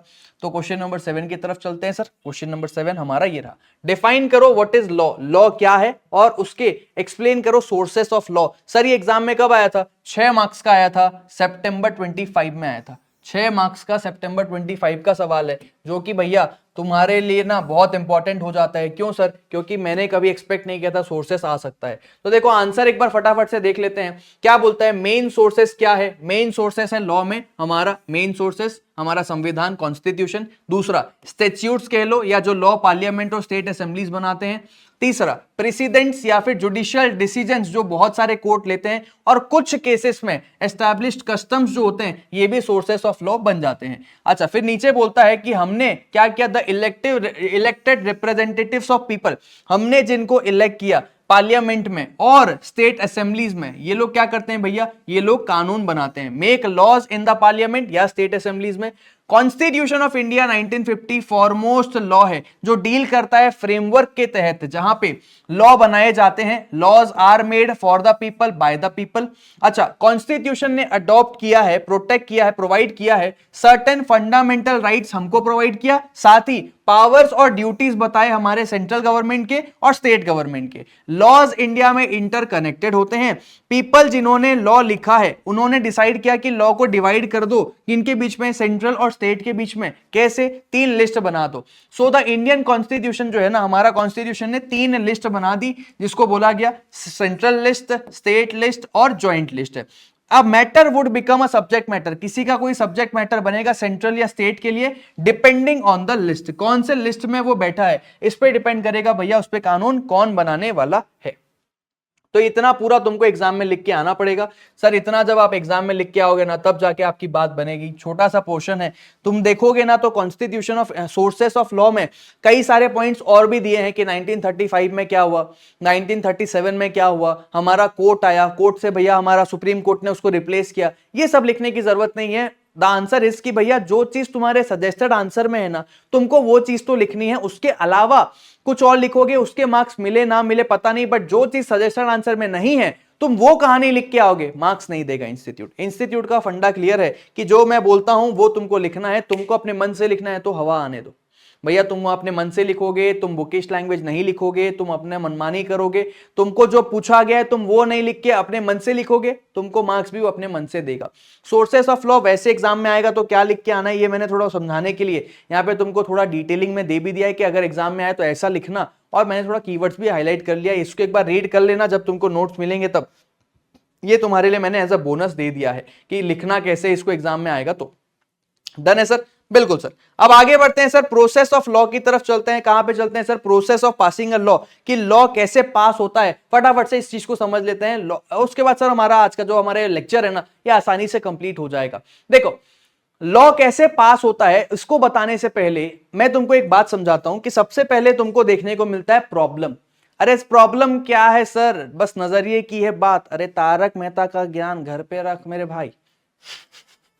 मैंने बोला सबसे पहले बात होती है किसी प्रॉब्लम की, मतलब जब तक प्रॉब्लम नहीं है तो हम लोग उसके सॉल्यूशन पे काम करते नहीं है। प्रॉब्लम क्या निकली सर कि 3 लोग बैठ के जा रहे थे एक बाइक पे, 1 2 3 विदाउट हेलमेट जा रहे थे। अब ट्रैफिक पुलिस वाले ने पकड़ा, चालान काटा, तो भैया इन मोटर व्हीकल एक्ट बना दो या ट्रैफिक का अलग से कोई एक्ट बना दो। तो सबसे पहले हमको दिखता है कि प्रॉब्लम होनी चाहिए, प्रॉब्लम होने के बाद ही हम उस पर निवारण करते हैं। तो सबसे पहले सर बात आती है प्रॉब्लम की। अब समझना, जब प्रॉब्लम है तो प्रॉब्लम पे बात करने के लिए पार्लियामेंट है, लेकिन पार्लियामेंट में लेके क्या जाओगे, कुछ समझाना तो पड़ेगा ना। जो चीज आप लेके जाओगे उसको बोलते हैं प्रॉब्लम के लिए एक ड्राफ्ट बिल। हमारे अमित चाचा जी है ना, अमित चाचा जी क्या करेंगे, when a law is proposed in India it is called a bill. इनके हाथ में जो ये चिट्ठी है, ममता दीदी बगल में है क्या, नहीं है, अच्छा, इनके हाथ में जो चिट्ठी है ये चिट्ठी क्या है सर, ये उस प्रॉब्लम का सॉल्यूशन का एक निवारण है। इट इज अ ड्राफ्ट कि भैया ये देखो ये 3 लोग जा रहे थे ना, हेलमेट भी नहीं था, हम एक मोटर व्हीकल एक्ट बना देते हैं। तो भैया इन्होंने क्या किया, एक प्रॉब्लम को पेश किया सभी पार्लियामेंट के सामने। जब एक लॉ प्रपोज किया जाता है पार्लियामेंट में हम उसको बोलते हैं बिल। बिल बिल क्या बोलते हैं, बिल, हम उसको बोलते हैं बिल। सर सिर्फ बिल से बात बन जाएगी क्या, नहीं। अब ये पार्लियामेंट में जितने लोग बैठे हैं, रूलिंग पार्टी भी और अपोजिशन पार्टी भी, मतलब मोदी जी भी बैठे हैं, बीजेपी चल रही है तो राहुल गांधी जी भी बैठे हैं, हमारे भैया वहां दूसरे आम आदमी पार्टी के भी लोग बैठे हैं, सब के सब मिलके उस पर डिस्कशन करते हैं, डिबेट करते हैं, भारी तगड़ा डिबेट होता है। डिबेट होने के बाद उसको पास किया जाता है लोकसभा में। कहां पास होता है वो, लोकसभा में पास होता है। आफ्टर डिस्कशन एंड डिबेट वो पास होता है लोकसभा में। सर लोकसभा के बाद एक और राज्यसभा है, वहां भी जाता है ये। राज्यसभा में भी इस पे डिस्कशन होता है, डिबेट होता है कि भैया लोकसभा ने अप्रूव कर दिया तो क्या लॉ बन गया, नहीं भैया, राज्यसभा बाकी है। वहां के मेंबर्स जितने बैठे हैं उन्होंने भी इसको अप्रूव करना है, उन्होंने इसको पास कर दिया। सर राज्यसभा में जाने के बाद बात बन गई, नहीं, प्रेसिडेंट का साइन चाहिए। जब तक हमारे प्रेसिडेंट का एसेंट नहीं आएगा, एसेंट ही एग्जाम में लिख के आना, साइन ही लिखोगे नहीं चलेगा, प्रेसिडेंट का अप्रूवल लिखोगे नहीं चलेगा, दिस इज कीवर्ड, एसेंट ही लिख के आना पड़ेगा। पहले लॉ प्रपोज किया जाता है जिसको हम बोलते हैं बिल, एक बार डिस्कशन डिबेट हुआ, लोकसभा में पास हुआ, फिर वो राज्यसभा में जाके डिस्कशन डिबेट होके पास होता है, फिर हमारे प्रेसिडेंट जी जो हैं वो उसको साइन करते हैं, मतलब उस पर एसेंट लगाते हैं, मोहर लगाते हैं। मोहर लगाने के बाद सर बताना भी तो जरूरी है, सिर्फ तुम अब अपने मन में कोई चीज कर लोगे, बताओगे नहीं तो क्या बात बनेगी। तुम्हारी तबीयत खराब है तो बताना जरूरी है ना सर, तो बताओ। तुम कहां बताओगे, ऑफिशियल गैजेट ऑफ इंडिया में। देखो the law will be become applicable, कब से एप्लीकेबल होगा, from the date mention in the notification. सरकार अपना नोटिफिकेशन जारी करती है जिसको बोलते हैं भारत का भैया राजपत्र, the official gazette of India में अगर कोई चीज डाल दी गई है वो सरकार के द्वारा बताई जा रही है लोगों को कि देखो भैया ये वाला कानून आने वाला है।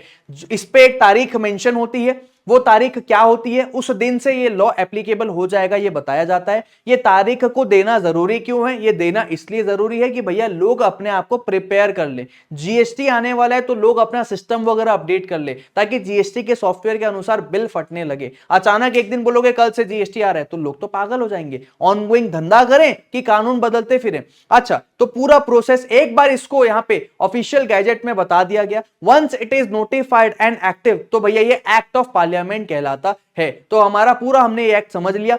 अब मैं तुमको एक बार फॉर्मल तुमको दिखा दूं कि भैया एग्जाम में अगर ये आता है तुमको क्या लिख के आना है।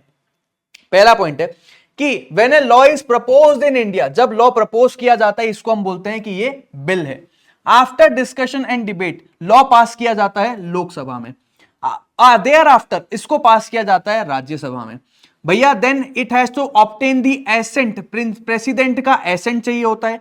फाइनली लॉ एक बार नोटिफाई किया जाएगा सरकार के द्वारा in the publication called official gazette of India. Law will become applicable कब से रहेगा सर, जो डेट उसमें मेंशन है तब से वो एप्लीकेबल हो जाएगा। इन द नोटिफिकेशन जो डेट मेंशन है वो उसका इफेक्टिव डेट माना जाता है। और लास्ट में बोला गया एक बार इसको नोटिफाई कर दिया और इफेक्टिव कर दिया, it is called an act of parliament. It is called an act of parliament.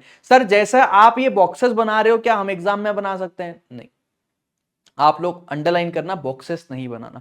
Boxes मैं इसलिए बना देता हूं ताकि पूरे लाइन के अंदर, पूरे पैराग्राफ के अंदर किस बारे में बात हुई है वो तुमको एक बार में समझ में आ जाए। ठीक है, एक एमसीक्यू ले लेते हैं सर, छोटा सा एमसीक्यू। मैंने बोला कि आप बताओ when a law is proposed in parliament, जब एक लॉ को प्रपोज किया जाता है पार्लियामेंट में, हम उसको क्या बोलते हैं?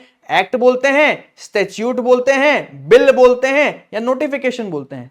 सर ये कोई पूछने की सवाल था क्या? अरे बिल बोलते हैं ना सर, हम उसको बिल बोलते हैं। सर क्वेश्चन बैंक से एक सवाल ले लें? बिल्कुल ले लेते हैं सर। ये तो बढ़िया तरीका है सर, आप एक एक कॉन्सेप्ट समझा रहे हो, पूरा क्वेश्चन बैंक से उसका रिलेटेड क्वेश्चन दिखा रहे हो, इसका मतलब आप पूरे फास्ट ट्रैक में हमसे पूरा क्वेश्चन बैंक करवा दोगे। यस, पूरी कोशिश रहेगी पूरे फास्ट ट्रैक में आपका सारा क्वेश्चन बैंक कंप्लीट हो जाए, क्योंकि क्वेश्चन बैंक से ही अकेले आप लोग जो है ना वो 70 मार्क्स अचीव कर सकते हो। भैया 126 मार्क्स का पेपर आता है जिसमें 90-95 मार्क्स के क्वेश्चन पुराने होते हैं, क्वेश्चन बैंक से आते हैं। क्वेश्चन बैंक में RTP, MTP, past exam question, model test paper है ना, आईसीआई का स्टडी मटेरियल, सब कुछ शामिल है। तुमको कुछ और देखने की जरूरत नहीं है मेरे क्वेश्चन बैंक के अलावा।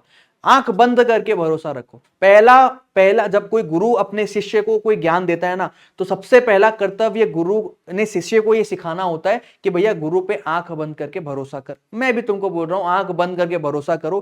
Question bank is more important than all this provisions. ये प्रोविजंस तो हो जाएंगे सर, समझा दूंगा, समझ आ जाएंगे, कुछ नहीं है, बट अल्टीमेटली तुम्हारी प्रैक्टिस तुमको क्वेश्चन बैंक से करनी है। क्वेश्चन बैंक का एक क्वेश्चन भी छोड़ के तुमको नहीं जाना है। तो सर हम चलते हैं क्वेश्चन नंबर 3 की तरफ और फटाफट से एक बार देख लेते हैं क्वेश्चन नंबर 3 हमको क्या कहता है। क्वेश्चन नंबर 3 पेश किया जाए। आ जाओ आ जाओ आ जाओ। क्वेश्चन नंबर 3 देखो, यहां पे मैंने तुमको वो भी दे दिया है कि कॉन्सेप्ट वाइज तुमको क्वेश्चन नंबर समझा दिया। क्वेश्चन नंबर 3 बात कर रहा है सर प्रोसेस ऑफ लॉ क्या है, एक बार देख लेते हैं। देखो क्वेश्चन नंबर 3 की तरफ चलते हैं। मेरे क्वेश्चन बैंक में तुमको क्वेश्चन पेपर जो है ना वो मतलब पूरा बैंक उल्टा मिलेगा। क्यों उल्टा मिलेगा सर? ताकि जो मोस्ट रिसेंट नया क्वेश्चन आया है एग्जाम में वो तुम सबसे पहले देखो। तो तुमको क्वेश्चन नंबर 1 सबसे नीचे मिलेगा, फिर भैया क्वेश्चन नंबर 2 उसके ऊपर मिलेगा। तो ये हम क्वेश्चन नंबर 3 की तरफ आ चुके हैं और क्वेश्चन नंबर 3 में फटाफट से एक बार देख लेते हैं सर सवाल क्या पूछता है। सवाल पूछ रहा है कि व्हाट इज लॉ, लॉ क्या है और उसका प्रोसेस या प्रोसीजर भी बता दो। लॉ क्या है साथ ही उसका प्रोसेस या प्रोसीजर भी बता दो। देखो तो भैया लॉ में बोला गया लॉ एक set of obligation and duties है जो इंपोज किया जाता है गवर्नमेंट के द्वारा। क्यों इंपोज करते हैं? ताकि हम सिक्योर करें वेलफेयर एंड प्रोवाइड करें जस्टिस टू सोसाइटी। इंडिया का जो लीगल फ्रेमवर्क है ये रिफ्लेक्ट करता है social, political, economical and cultural aspect of vast and diverse country. Process क्या है लॉ पास करने का? सर प्रोसेस में बोला गया सबसे पहले जो है लॉ प्रपोज किया जाता है पार्लियामेंट में जिसको हम बोलते हैं बिल है। फिर भैया डिस्कशन और डिबेट के बाद इसको पास किया जाता है लोकसभा में। फिर भैया इसको पास करना है राज्यसभा में। उसके बाद हमको एसेंट लेना है प्रेसिडेंट ऑफ इंडिया का। फाइनली लॉ को नोटिफाई करना है गवर्नमेंट के द्वारा in the publication called official gazette of India. एक बार लॉ एप्लीकेबल हो गया वो डेट मेंशन की जाएगी, from the date mention in the notification वो उसका क्या रहता है? इफेक्टिव डेट रहता है कि कब से आए हो तुम। एक बार नोटिफाई कर दिया, इफेक्टिव हो गया, इसको हम बोलते हैं एक्ट ऑफ पार्लियामेंट हो गया है। Done sir, process of law हमारा हो गया है ना, और प्रोसेस ऑफ लॉ तो हो गया सर, बट कुछ बच्चे जो होते हैं ना वो बड़ा ये बोलते हैं कि सर फास्ट ट्रैक है तो क्या आप हमको बेसिक नहीं समझाओगे, फास्ट ट्रैक है तो क्या आप हमको बेसिक नहीं बताओगे लॉ का। आपने अभी तक हमको बताया लॉ आया कहां से, हिस्ट्री समझाई आपने, सोर्सेस समझाया आपने, प्रोसेस समझाया। अरे लॉ आने के बाद भी तो कई सारी चीजें आती हैं, ऑर्डिनेंस, नोटिफिकेशन, अमेंडमेंट, एक्ट क्या होता है, रूल क्या होता है, रेगुलेशन क्या होता है, बाय लॉस क्या होता है, नोटिफिकेशन, अमेंडमेंट क्या होता है। सर ये सारी चीजें भी तो बनती है ना, लॉ के बाद बेसिक्स ऑफ लॉ तो बनता है ना। तो फटाफट से, वैसे तो देखो एग्जाम के लिए रेलिवेंट नहीं है, बट 2-3 मिनट लगा के समझने में कोई हर्ज नहीं है, ताकि कोई चीज कमी ना रह जाए। फास्ट ट्रैक बोल के भैया ऐसा ना लगे कि उड़ा दिया एकदम हवा में। अरे पूरा टाइम लेके पढ़ाएंगे, हर चीज समझाएंगे, तुम्हारे पास ऑप्शन है 1.5x 2x में देखने का, तुम उसको मैनेज कर लेना। देखो मैं एक बार फटाफट से समझा दे रहा हूं। तो लॉ क्या है, लॉ के बाद एक्ट, रूल्स, रेगुलेशंस, इसी में चार्ट से समझ लो, एग्जांपल भी मैंने डाल दिया ताकि शॉर्ट में खत्म हो जाए। तो लॉ जो होता है ना, एक जनरल लॉ बनाती है सरकार भैया, गवर्नमेंट बनाती है, जैसे कि क्रिमिनल लॉ हमारा टैक्स लॉ हो गया।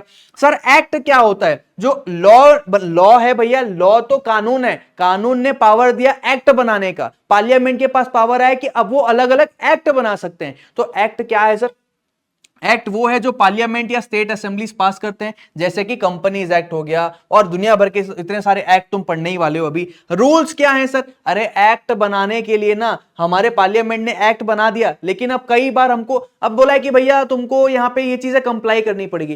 कैसे कंप्लाई होगा बताओ तो सही। रूल्स, रूल्स बनाया जाता है कि कोई चीज करनी है तो कैसे करनी है ये समझाया जाएगा, that is called rules. Rules जो होते हैं इंस्ट्रक्शंस होते हैं जो भैया पार्लियामेंट देता है ताकि वो चीज कैसे इंप्लीमेंट की जाएगी। जैसे कंपनीज एक्ट को इंप्लीमेंट करने के लिए कंपनीज इनकॉर्पोरेशन रूल्स बना दिया गया।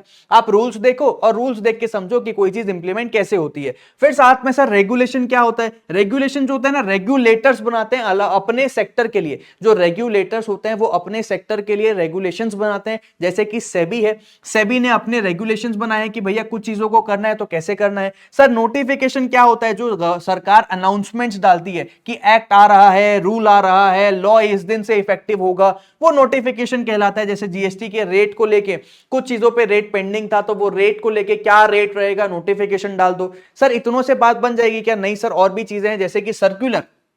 सर्कुलर क्या होता है, एक्सप्लेनेशन होता है सर, जो अथॉरिटी यूज करती है एक्सप्लेन करने के लिए लॉ क्या है, रूल्स क्या है। जैसे सीबीडीटी सर्कुलर है, अरे भैया हमको भी तो एग्जांपल्स की जरूरत पड़ती है। सरकार ने कानून बनाया और उसके बारे में कोई चीज बताई नहीं, हमको कैसे पता चलेगा हम सही इंटरप्रीट कर रहे हैं या नहीं। तो हमको भी तो बताने के लिए सर्कुलर जारी किया जाता है टाइम टू टाइम पे, जो भैया सबको ये नोटिस मिल जाए उसके हिसाब से। अच्छा ऑर्डिनेंस क्या होता है सर, जब पार्लियामेंट सेशन में नहीं होती है। अब एमपी आदमी बड़ा आदमी है भाई, पार्लियामेंट कई दफा सेशन में नहीं रहती है और उस समय इंस्टेंट कोई लॉ पास करना है, तो ऑर्डिनेंस निकाला जाता है जो प्रेसिडेंट निकालता है। टेम्पररी लॉ बोलते हैं इसको, जो प्रेसिडेंट या गवर्नर निकालते हैं स्टेट्स वगैरह के केस में, जब पार्लियामेंट सेशन में नहीं होता है। तो जैसे कोविड आया था, सबके सब घर बैठे थे, अब ऑर्डिनेंस पास करो और लॉ बना दो। अच्छा अमेंडमेंट क्या होता है सर, अरे कानून जब पुराना हो जाता है तो उसमें कई दफा बदलाव की जरूरत पड़ती है ना, तो चेंज जो करना पड़ता है एग्जिस्टिंग लॉ में उसको बोलते हैं अमेंडमेंट, जैसे कि कंपनीज एक्ट में कई बार आया है। आईआरएफ के बाद मेरा अगला टॉपिक तुम लोगों के लिए रिकमेंडेड कंपनीज एक्ट ही रहेगा, वहां में अमेंडमेंट वगैरह को और डिटेल में समझाऊंगा। बाय लॉज क्या होता है सर, जो इंटरनल रूल्स होते हैं जो लोकल बॉडीज और ऑर्गेनाइजेशंस बनाती हैं, जैसे हाउसिंग सोसाइटी है ना, सोसाइटी हाउसिंग बाय लॉज, मतलब सर ये इंटरनल छोटे मोटे की बात है, इंटरनल रूल्स एंड रेगुलेशंस की बेसिकली ये बात करता है। डन है सर। तो यहां पे मैंने तुम्हारे बेसिक्स भी 2-3 मिनट लेके फटाफट से कवर अप कर दिया है। अब मैं चलता हूं सर आईआरएफ के एक मोस्ट इंपॉर्टेंट टॉपिक की तरफ, जो 6 नंबर का आता है और बहुत इंपॉर्टेंट होता है। मतलब सर ये जो सवाल है ना, ये जो टॉपिक है ना, ये तुम लोगों को एकदम ध्यान में रखने का है। इस टॉपिक को छोड़ के जाने का बिल्कुल सवाल बनता नहीं है। 6 मार्क्स का डायरेक्ट क्वेश्चन आ जाता है, 6 मार्क्स का डायरेक्ट क्वेश्चन आता है। What are the types of laws, क्या बोला मैंने, what are the types of laws, इस पे 6 मार्क्स का डायरेक्ट सवाल आता है। और ये जो सवाल है ना सर, ये बहुत इंटरेस्टिंग है, बहुत अच्छे तरीके से तुमको मैं याद भी करवा दूंगा, कवर अप भी करा दूंगा, बस तुमको सुनते जाना है, देखते जाना है। टाइप्स ऑफ लॉज की तरफ आगे बढ़ते हैं सर। जो हमारा टाइप्स ऑफ लॉज रहेगा ना सर, टाइप्स ऑफ लॉज की बात करूं सिंपल, तो आपको ध्यान रखना है कि इसमें ना बहुत सारी चीजें, मैं एक एक करके एक एक छोटी से छोटी चीज, बड़ी से बड़ी चीज समझाऊंगा। तुमको समझना भी है और अभी ही याद भी करना है। टाइप्स ऑफ लॉज एग्जाम में 6 नंबर का सवाल आता है और पूरा लिख के आना है। जितना अभी हम पढ़ने वाले हैं सब लिख के आओगे तभी जाके 6 आउट ऑफ 6 मिलेगा। और आईआरएफ जो चैप्टर है ना सर, मैं हमेशा कहता हूं कि आईआरएफ का जो ये 6 नंबर है ना, ये फोकट के मार्क्स है सर। फोकट का है मतलब सर, फोकट का मतलब ये है कि कंटेंट बहुत कम है, छोटा सा टॉपिक है, लिमिटेड नंबर ऑफ क्वेश्चंस है, इंस्टीट्यूट के पास ज्यादा ऑप्शन नहीं है कि वो केस स्टडी बना के घुमाए या कुछ और करे। इनको ना सिंपल याद करना है, एग्जाम में लिख के आना है। तुमको आईआरएफ के 6 आउट ऑफ 6 मिल जाएंगे पूरे के पूरे। और फास्ट ट्रैक वाले बच्चे के लिए तो 100% आईआरएफ कंटेंट छोड़ के जाना नहीं है। आईआरएफ एलएलपी दोनों टियों छोटे छोटे चैप्टर्स हैं, लेकिन वेटेज बहुत बड़े हैं, है ना। छोटा पैकेट लेकिन बड़ा धमाका करते हैं आईआरएफ और एलएलपी दोनों। तो देखो सर, मैं टाइप्स ऑफ लॉज की तरफ आगे बढ़ रहा हूं। बेसिकली हमारे पास 4 प्रकार के लॉज होते हैं। कौन कौन से सर? पहला है क्रिमिनल लॉ, दूसरा है सिविल लॉ, तीसरा है कॉमन लॉ और चौथा है principle of natural justice.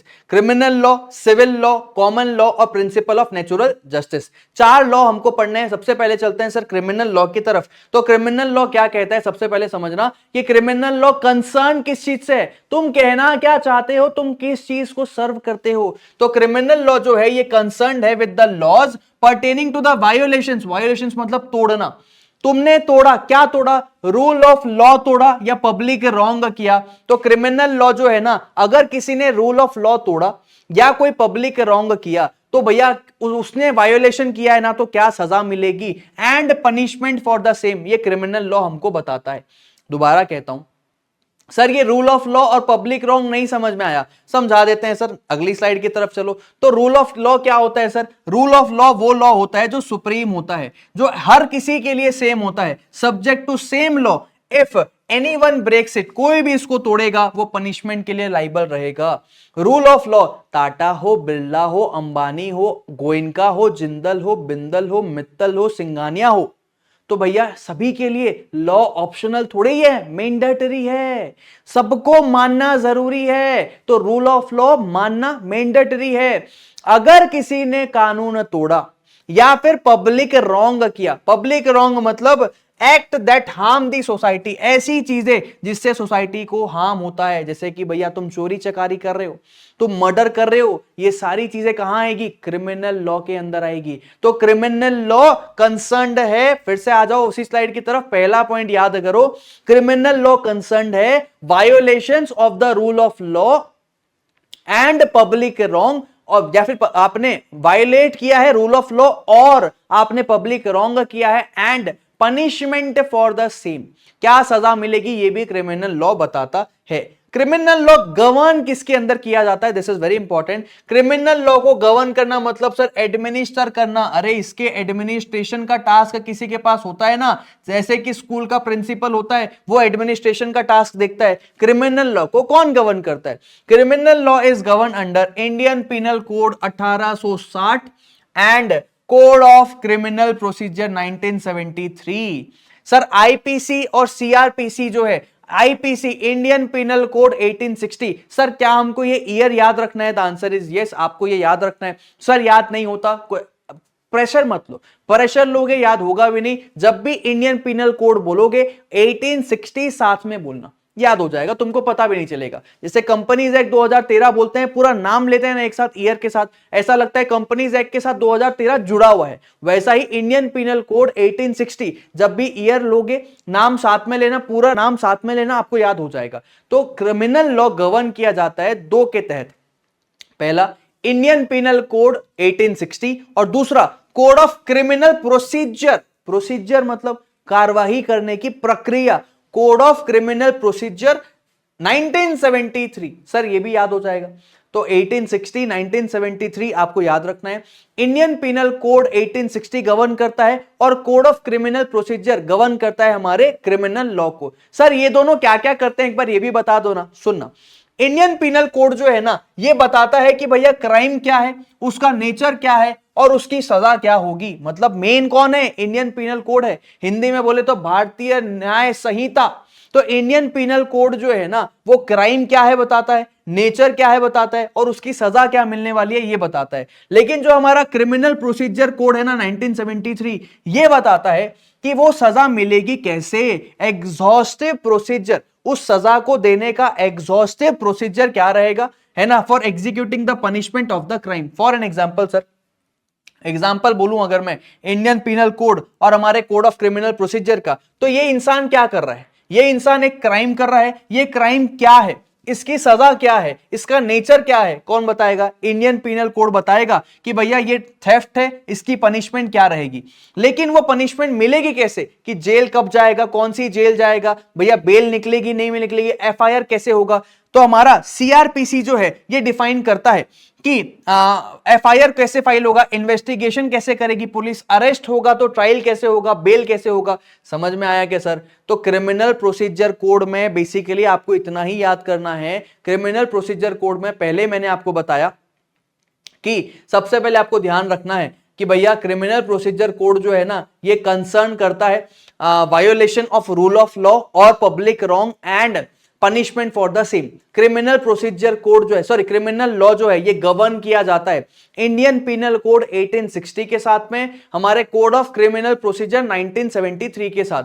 Indian penal code बताता है क्राइम क्या है, क्राइम क्या है ना, उसका नेचर क्या है और उसका पनिशमेंट क्या मिलेगा। जहां की हमारा जो कोड ऑफ क्रिमिनल प्रोसीजर है ये बताता है एग्जॉस्टिव प्रोसीजर क्या है जिसके तहत ये सजा मिलेगी। एग्जाम्पल के लिए murder, rape, theft, fraud, cheating, assault, ये सारे एग्जांपल्स है क्रिमिनल ऑफेंसेस के।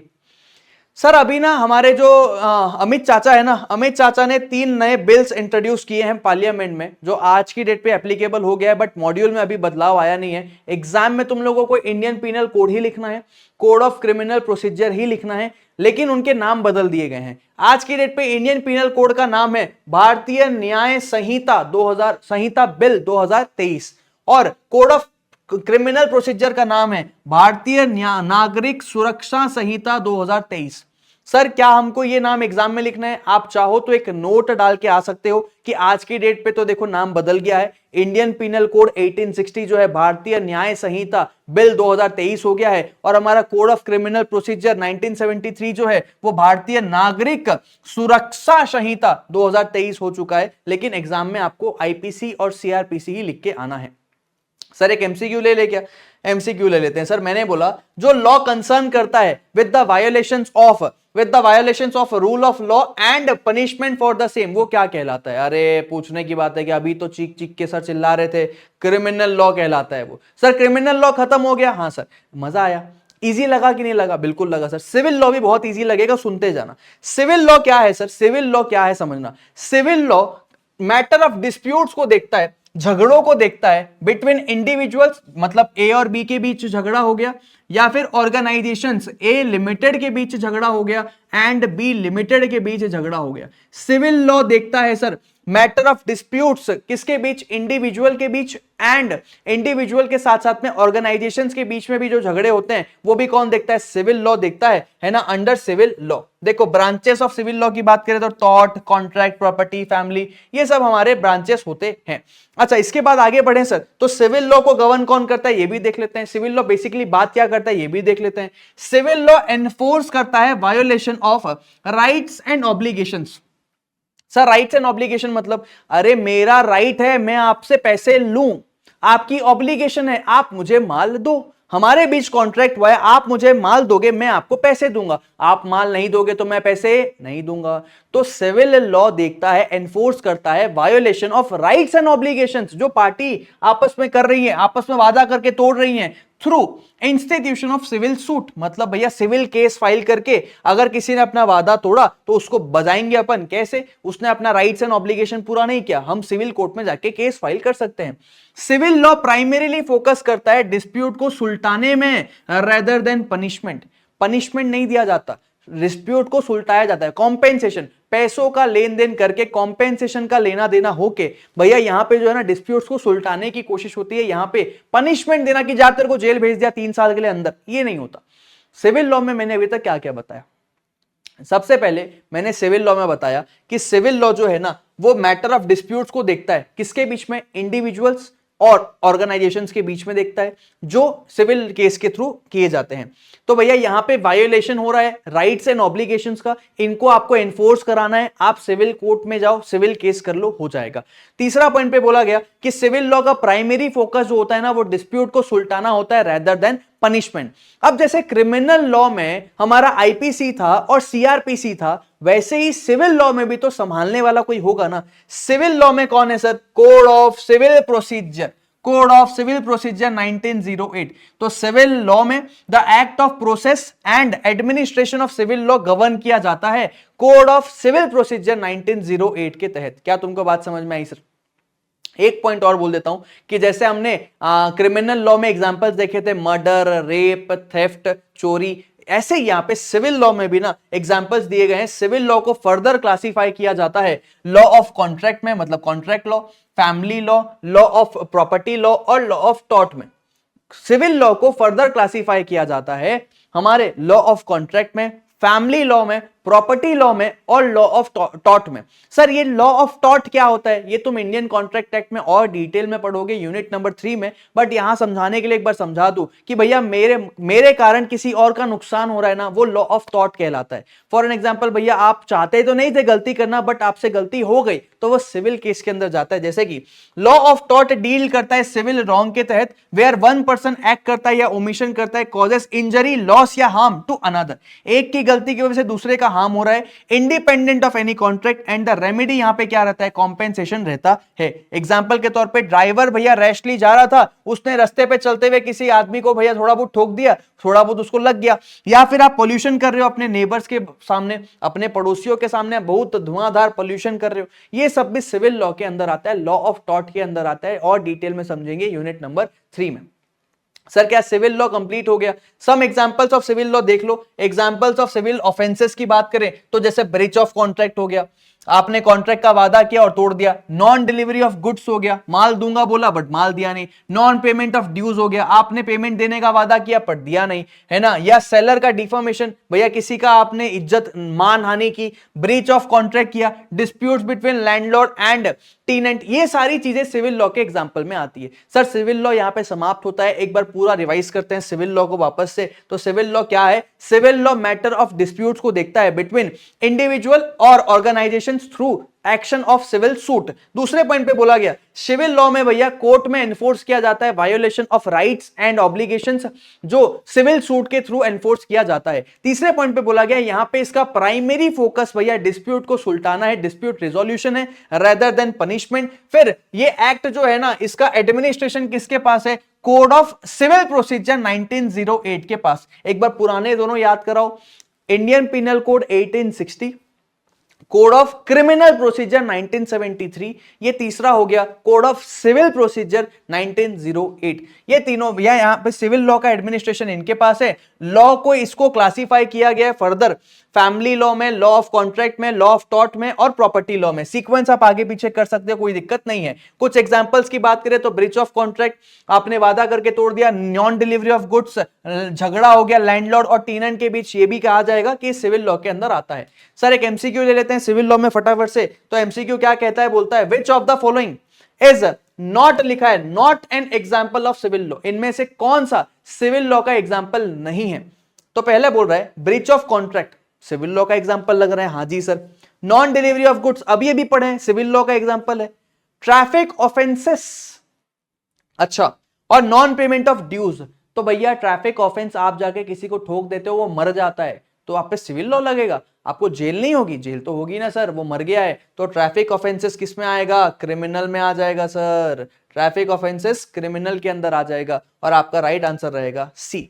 सर हमारा सिविल लॉ और क्रिमिनल लॉ दोनों कंप्लीट हो गया है। अब हम आगे चल चुके हैं हमारे कॉमन लॉ की तरफ, है ना। Common law that is very important, बहुत बढ़िया कॉन्सेप्ट है, बढ़िया टॉपिक है। कॉमन लॉ का सिंपल मतलब तुमको समझाओ ना, तो इसका मतलब होता है केस लॉस।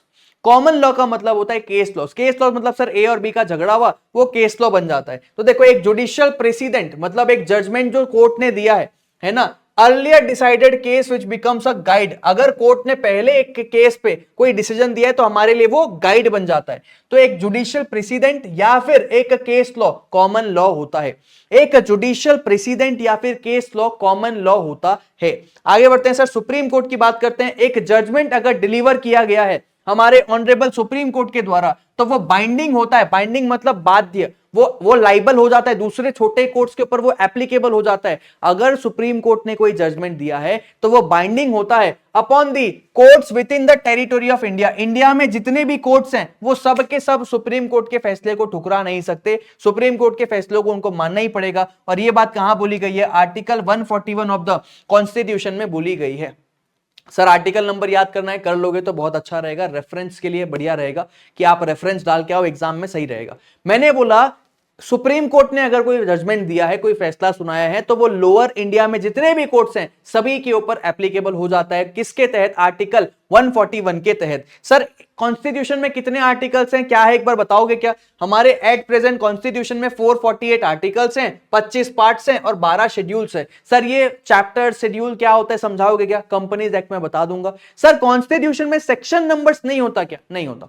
कॉन्स्टिट्यूशन में हमको आर्टिकल्स नंबर मिलते हैं। हमारा आर्टिकल, पहला आर्टिकल 141 बोलता है कि सुप्रीम कोर्ट ने कोई फैसला सुनाया है तो वो with in the territory of India जितने भी कोर्ट्स हैं सभी के ऊपर एप्लीकेबल हो जाता है। फिर मैंने बोला कि the doctrine of stare decisis, common law के अंदर एक पॉइंट है the doctrine of stare decisis. Sir ये क्या है? ये लैटिन टर्म है। लैटिन का मतलब होता है रोमन, पुराने जमाने का भैया, रोमन, रोम से लॉ लाके आए हैं। तो रोम से लॉ आई थी किसी और भाषा में, हमने उसको इंग्लिश में ट्रांसलेट कर दिया, बट कुछ चीजों को ट्रांसलेट हमने नहीं किया, वो मुहावरे बन के रह गए। तो वो तुमको बहुत सारे ऐसे लॉ में याद करने हैं। विद इंटर में जाओगे और ज्यादा पागल हो जाओगे, एकदम चाइनीज बोल रहे हो ऐसा लगने लगेगा। तो देखो डॉक्ट्रिन ऑफ स्टेयर डिसाइसिस एक इंपॉर्टेंट प्रिंसिपल है जो सपोर्ट करता है कॉमन लॉ को। ये क्या बोलता है? ये बोलता है कि ये लैटिन फेज है जो बोलता है to stand by what is decided या विच इज डिसाइडेड। जो पहले डिसाइड हो गया है ना, अगर ये वाले केस में भी वही सारी चीज है तो वहां जो फैसला हुआ है वही फैसला यहां पे भी लगेगा। To stand by what is या which is decided. Doctrine of stare decisis बोलता है कि जो चीज फैसले हो गए हैं वही फैसला इस छोटे वाले केस पे भी लगा जाएगा। ठीक है, लैटिन टर्म का मतलब जो ट्रांसलेट नहीं हुआ है, आज की डेट पे भी ऐसे यूज हो रहा है। मैक्सिम का मतलब होता है प्रिंसिपल या फिर रूल्स। तो डॉक्ट्रिन ऑफ स्टेयर डिसाइसिस जो है ये री-इन्फोर्स करता है। री-इन्फोर्स मतलब ऑब्लिगेशन देता है। री-इन्फोर्स द ऑब्लिगेशन ऑफ कोर्ट्स, मतलब ये कोर्ट्स को ना एक ऑब्लिगेशन देता है। और ऑब्लिगेशन क्या देता है पता है? बोलता है कि तुमको एक कोर्ट फॉलो करना है। क्या चीज? जो तेरे पप्पा मतलब सुप्रीम कोर्ट ने जो फैसला सुनाया है उसी को फॉलो करना। अगर कल को तेरे पास कोई छोटा मोटा केस आ जाए जिसका फैसला सुप्रीम कोर्ट ने ऑलरेडी किसी दूसरे केस में बताया था, सारी चीजें सेम हैं, तो भैया जो सुप्रीम कोर्ट ने बोला था आपको वही बोलना है। For an example, supreme court ने कोई केस की सुनवाई की जहां पे चोरी भी हुआ था, चोरी हुआ है ना, और एविडेंस के साथ हैम्पर हुआ। अब वही सेम चीज कोई छोटे कोर्ट के पास सेम सिनेरियो के साथ आता है तो छोटा कोर्ट जो है वही फैसला देगा जो सुप्रीम कोर्ट ने दिया है। तो डॉक्ट्रिन ऑफ स्टेयर डिसाइसिस जो है ये एक ऑब्लिगेशन डालता है जूनियर छोटे कोर्ट्स के ऊपर टू फॉलो करें वो लोग सेम प्रिंसिपल या फिर जजमेंट जो एस्टैब्लिश किया गया है प्रिंसिपल प्रीवियस डिसीजंस के द्वारा, जहां पे वाइल रूलिंग अ केस, जहां facts of the case are similar on all 4 legs with the earlier decisions. अगर पहले ऐसा केस आ चुका है किसी कोर्ट के पास में और उसने भैया जजमेंट सुनाया है, आपको भी वही जजमेंट सुनाना है। अगर सारे के सारे फैक्ट्स सिमिलर है ऑन ऑल 4 लेग्स, मतलब एक कुर्सी के चारों पांव सेम है, जैसी पहली कुर्सी थी आज भी वैसी ही कुर्सी है, तो उस पे जो बैठा था इस पे भी वही बैठेगा।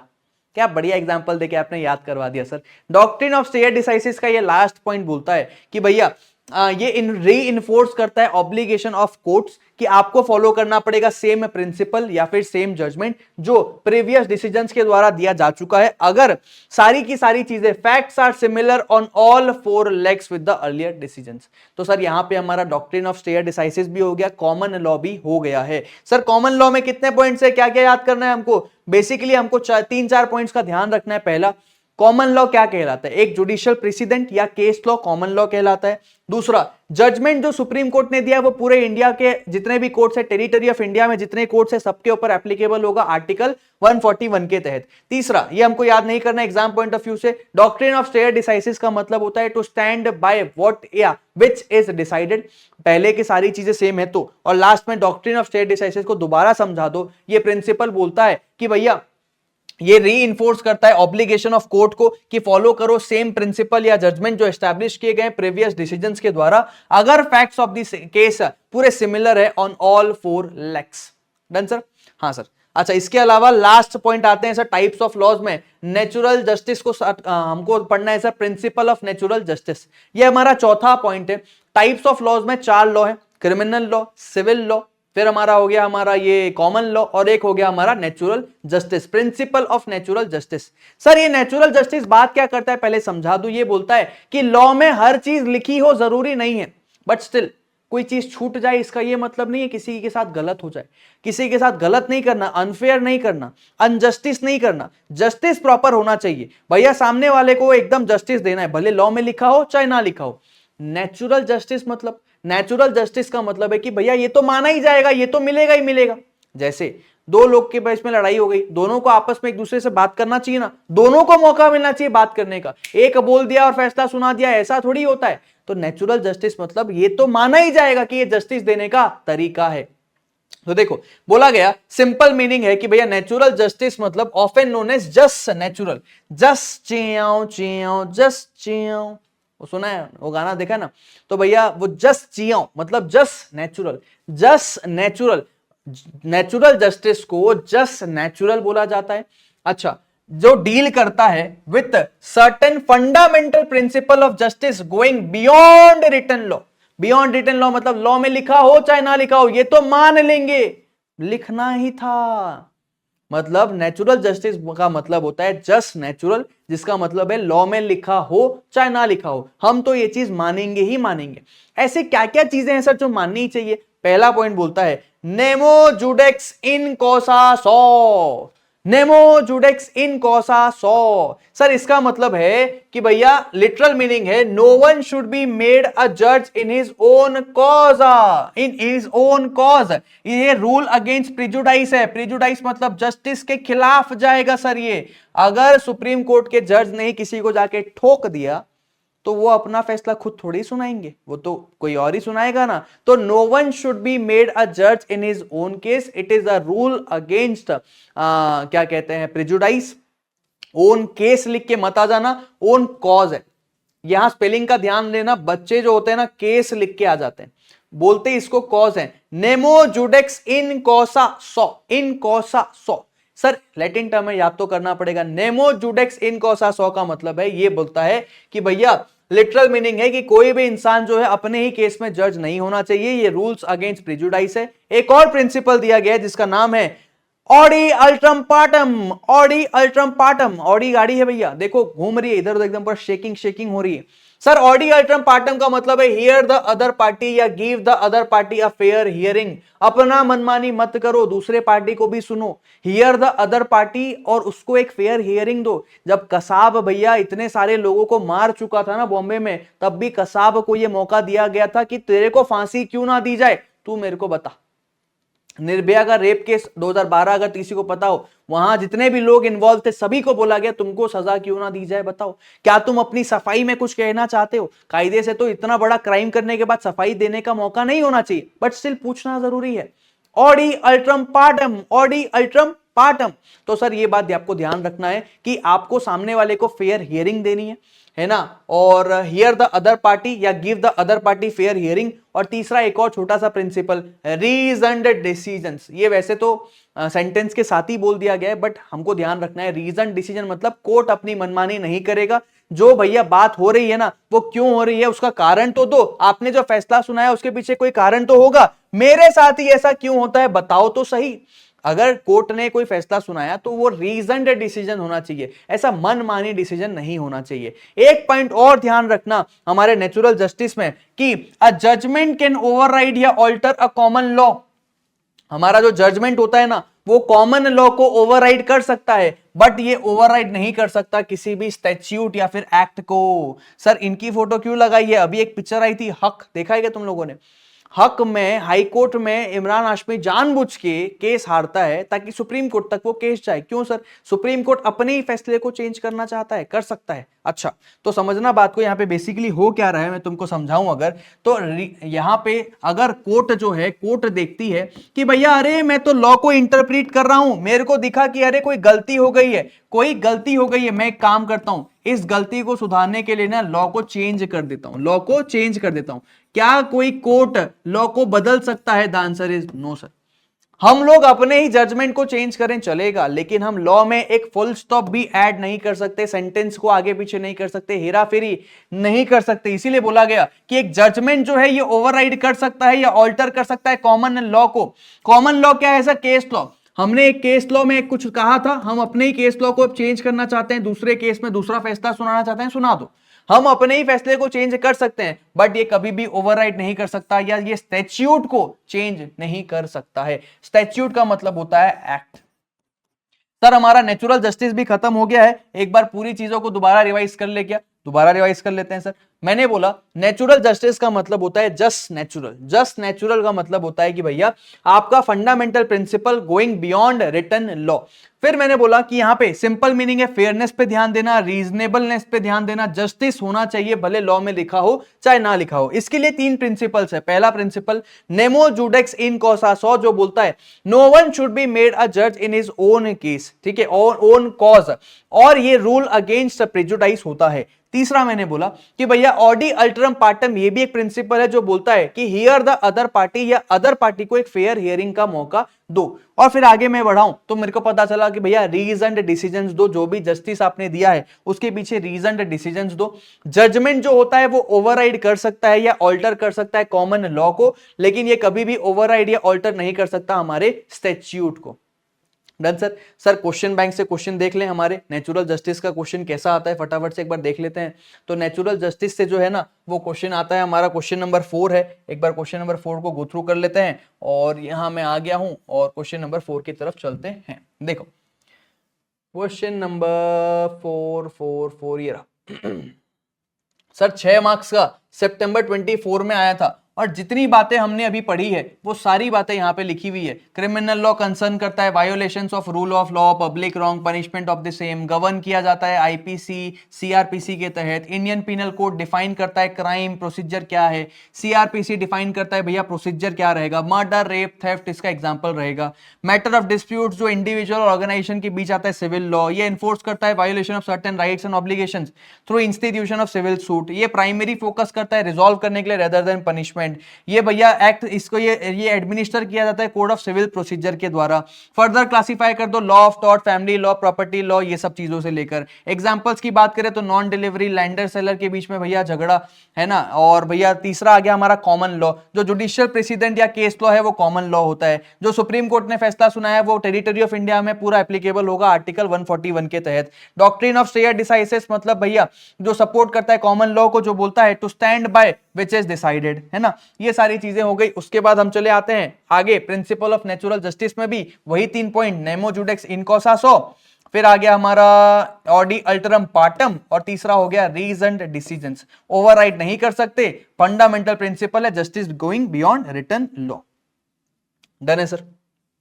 हमारा ये वाला टॉपिक भी कंप्लीट हो गया बढ़िया तरीके से।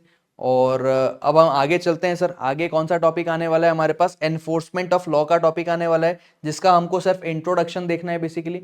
तो फटाफट से एनफोर्समेंट को भी क्लोज करते हैं। एनफोर्समेंट की बात करूं ना तो छोटा सा टॉपिक है, आसान सा टॉपिक है, इजीली कवर अप हो जाएगा, ध्यान देना। एनफोर्समेंट का मतलब होता है उसको एनफोर्स कराना, मतलब इंप्लीमेंट कराना। अरे लॉ बना दिया, इतने सारे लोग मिले, पूरा मेजोरिटी पास किया, भैया प्रेसिडेंट ने एसेंट दिया, सब कुछ हो गया, बट जब तक उसको इंप्लीमेंट नहीं किया तो काम किया। जैसे कि मैं बार बार बताता हूं, याद करो याद करो याद करो, याद करने के बाद रिवाइज करो, रिवाइज करने के साथ साथ राइटिंग प्रैक्टिस करो, और इसी चेन को गोल गोल गोल गोल गोल गोल घुमाते रहो। जब तक ये चेन गोल गोल नहीं घुमाओगे भैया कोई बात बनने वाली नहीं है। तुम सिर्फ याद कर रहे हो, राइटिंग कर ही नहीं रहे हो तो भी प्रॉब्लम है। तुम सिर्फ राइटिंग कर रहे हो लेकिन याद ही नहीं कर रहे हो तो सबसे बड़ा प्रॉब्लम है सर। तो जैसा मैं हमेशा कहता हूं इंप्लीमेंट करना इंपॉर्टेंट है, वैसा ही एनफोर्स करना मतलब लॉ को इंप्लीमेंट करना। अब इंप्लीमेंट करने के लिए सर प्रॉब्लम कहां है समझना, लॉ बनाता कोई और है, लेजिस्लेशन हमारा लॉ बनाता है, लॉ को पढ़ के मतलब लॉ को हमारा जो है ना इंप्लीमेंट कराने का काम जो होता है वो एग्जीक्यूटिव्स का होता है, जो एक्चुअल में उसको मार्केट में इंप्लीमेंट कराते हैं, इंडिया में इंप्लीमेंट कराते हैं। और सर जुडिशरी का काम होता है लॉ को पढ़ के समझ के भैया क्या लिखा है कैसे लिखा है उसको सही तरीके से इंटरप्रेट करना। प्रेस सर हम बेसिकली वैसे तो रिटर्न नहीं है, मीडिया का चौथा पिलर, लेकिन हम बोल देते हैं कि प्रेस भी हमारा मीडिया का चौथा पिलर है, मतलब हमारा ये पूरा संविधान का चौथा पिलर है, क्योंकि ये जो है ना रिपोर्टिंग करता है, लोगों तक सच्चाई पहुंचाता है। तो सर एनफोर्समेंट की तरफ आगे बढ़े ना, तो एनफोर्समेंट तुमको ध्यान क्या क्या देना है वो समझा देता हूं, समझना बात को। देखो एक बार लॉ पास हो गया ना तो उसको उसके बाद एनफोर्स कराना जरूरी होता है। समबडी शुड मॉनिटर, कोई तो होना चाहिए ना जो मॉनिटर करे कि हमने जो बनाया है वो एक्चुअली में फॉलो हो रहा है कि नहीं। जो कोड ऑफ हामुराबी, इधर मंत्री जजेस अपॉइंट करना, देखना लोग फॉलो कर रहे हैं कि नहीं, याद आया। somebody should monitor, कोई मॉनिटर करेगा। ये काम होता है एग्जीक्यूटिव का, जो काम वहां मैंने मंत्री का बोला वो एग्जीक्यूटिव का होता है। तो डिपेंड करता है लॉ क्या है, सेंट्रल लॉ है, स्टेट लिस्ट वाला है कि सेंट्रल लिस्ट वाला है। सेंट्रल लॉ है तो सेंट्रल के लोग देखेंगे, स्टेट वाले हैं तो स्टेट के लोग देखेंगे। डिपेंडिंग ऑन द लॉ है किस चीज के ऊपर, सेंट्रल या स्टेट गवर्नमेंट उसका एनफोर्सिंग अथॉरिटी बन जाता है।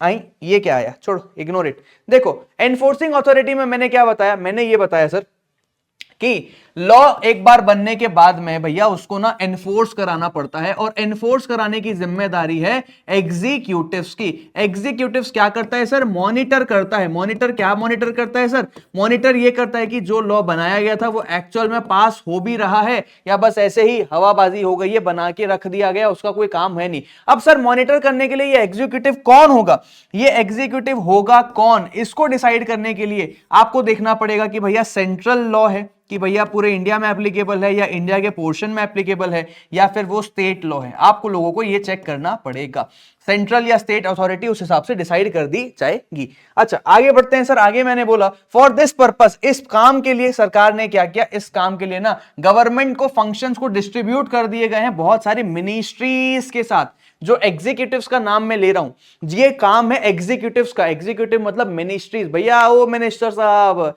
सिर्फ लाल बत्ती की गाड़ी में घूमना नको, देखो लॉ जो बनाया गया वो इंप्लीमेंट हुआ कि नहीं, ये काम दिया गया है मिनिस्टर्स को। सम ऑफ द पॉपुलर मिनिस्ट्रीज का नाम है ministry of finance, ministry of corporate affairs, ministry of home affairs, ministry of law and justice and so on. ये जो मिनिस्ट्रीज है ये हेड की जाती है बाय अ मिनिस्टर। इनका जो पप्पा है, इनकी जो टॉप गद्दी है, पुष्पा वाली गद्दी, उस पे बैठता है एक मिनिस्टर, है ना, जो and run by a minister and run by officers of the Indian administrative and other services. मतलब आईएएस कैटेगरी के जो लोग हैं ना वो भैया इन मिनिस्ट्रीज के अंदर ऑफिशियर्स होते हैं। सुना है ना तुम लोगों ने कि जो एकदम अनपढ़ होता है वो कई दफा नेता बन जाता है, और जो सबसे ज्यादा पढ़ा लिखा होता है मतलब आईएएस आईपीएस वो लोग जो है उस नेता के नीचे काम करने लगते हैं। तो मिनिस्ट्रीज में यही होता है सर, मिनिस्ट्रीज बन गई, मिनिस्ट्रीज के नीचे जो है ये जो हमारे आईएएस आईपीएस कैटेगरी के लोग हैं, है ना, यूपीएससी एग्जाम देके जो पास होते हैं वो लोग जो होते हैं वो ऑफिसर्स होते हैं मिनिस्ट्रीज के नीचे, जो बेसिकली उन मिनिस्ट्रीज को चलाने का काम करते हैं। तो सर बेसिकली अब आगे सर आपको मैं क्या बताने वाला हूं कि ये जो गवर्नमेंट का फंक्शन है ना, गवर्नमेंट ऑफ इंडिया एक्सरसाइज करता है अपना ये executive authority through number of government ministries. अब एक मिनिस्ट्री से तो काम होगा नहीं, बहुत सारे नंबर ऑफ मिनिस्ट्रीज चाहिए, डिपार्टमेंट ऑफ द स्टेट्स चाहिए,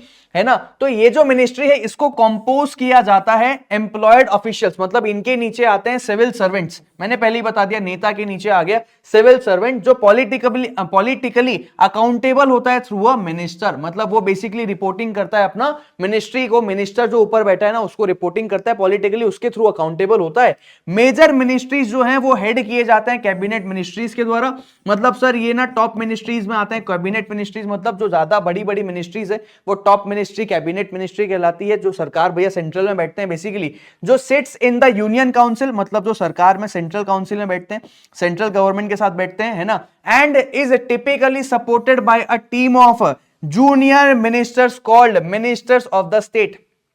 सर नहीं समझ में आया, अरे सरकार, नितिन गडकरी साहब क्या हैं, ऊपर हमारे रोड ट्रांसपोर्ट में बैठे हैं, हाईवे वगैरह में बैठे हैं, लेकिन हर स्टेट में अपनी एक छोटी छोटी मिनिस्ट्री ऑफ रोड ट्रांसपोर्ट भी है। मतलब वहां गडकरी जी जो है छत्तीसगढ़ का रोड थोड़ी संभाल लेंगे पूरा, छत्तीसगढ़ का खुद के स्टेट का भी तो एक मिनिस्टर होना चाहिए कि गडकरी जी उस मिनिस्टर को काम दे दें और वो मिनिस्टर अपने शहर में पूरा देख ले। क्या तुमको बात समझ में आई? मतलब हेड जो है वो कैबिनेट मिनिस्ट्री में बैठता है, लेकिन उसको सपोर्ट करने के लिए जूनियर छोटी छोटी मिनिस्ट्रीज हैं जो मिनिस्टर्स ऑफ द स्टेट्स कहलाते हैं। सर मिनिस्ट्रीज में और क्या हमको देखना है? एग्जांपल के तौर पे इनकम टैक्स एक्ट को इंप्लीमेंट करना है तो income tax act ministry of finance के अंदर आता है। मिनिस्ट्री ऑफ फाइनेंस के अंदर एक और डिपार्टमेंट है, उस डिपार्टमेंट का नाम है CBDT, central board of direct taxes. जब तुम सीए बन जाओगे ना तो इससे बहुत ज्यादा रूबरू रहोगे, है ना। CBDT के अंदर एक और डिपार्टमेंट है, that is department of revenue. क्योंकि इनकम की बात है तो भैया डिपार्टमेंट ऑफ रेवेन्यू जो एडमिनिस्टर करते हैं वो होते हैं IRS कैटेगरी के लोग, मतलब सर इंडियन रेवेन्यू सर्विस। और ये चीज UPSC क्लियर करके बनी जाती है। कई लोग सीए कर रहे होते हैं, उनका एम IAS, IPS, IRS बनना होता है। CA is just a backup for them. उनका विजन तो बहुत बड़ा है सर, उनका विजन तो चांद तक जाने का है। उनको लगता है चांद नहीं मिला तो तारा तो ले लें। समझ में आया क्या? अगर IPS, IRS ये सब नहीं बन पाए तो कम से कम सीए की डिग्री तो हाथ में रहेगी। कई बच्चे ऐसा सोचते हैं, है ना, और वो UPSC की तैयारी करने से पहले सीए करते हैं एज अ बैकअप। हो सकता है तुम भी उनमें से एक हो। तो भैया यहाँ पे मैंने बोला इनकम टैक्स की बात करें तो ये बेसिकली मिनिस्ट्री ऑफ फाइनेंस के अंदर आता है। उसके अंदर एक डिपार्टमेंट है CBDT, उसके अंदर एक डिपार्टमेंट है, मतलब मिनिस्ट्री ऑफ फाइनेंस ने एक बॉडी बना दी CBDT, बॉडी के अंदर एक डिपार्टमेंट है डिपार्टमेंट ऑफ रेवेन्यू, और इसके अंदर भैया IRS लोग जो होते हैं ना वो बेसिकली इनकम टैक्स के पीछे काम करते हैं। समझ में आया क्या? क्या तुमको समझ में आया? सर हमको सारी चीजें समझ में आ गई और हमको ना एनफोर्समेंट पूरा समझ में आ गया, लेकिन सर एक बार ना एनफोर्समेंट से रिलेटेड जो क्वेश्चन है वो भी देख लेते हैं तो क्या समझ में अच्छे से आ जाएगा। एनफोर्समेंट से रिलेटेड क्वेश्चन नंबर कौन सा है? Question number 5। Sir question number 5 की तरफ चले क्या? बिल्कुल चलते हैं सर, एनफोर्समेंट की तरफ चलते हैं और हम आ गए हैं क्वेश्चन नंबर 5 की तरफ। आ जाओ सर। हमारा क्वेश्चन, सर ये PDF हमको दे दोगे क्या? अरे बिल्कुल देंगे भैया, तुम्हारे लिए ही मेहनत करके बनाए हैं, अपने लिए क्या करना है जो है तुम्हारा है। सुनना है मेरी बात, सुनना। What do you understand by law? Law क्या है बता दो। ये तो हमने पहले ही समझ लिया, आंसर नंबर 3 में पहले ही पढ़ लिया था कि law is a set of obligation and duties imposed by the government for securing welfare and providing justice to the society.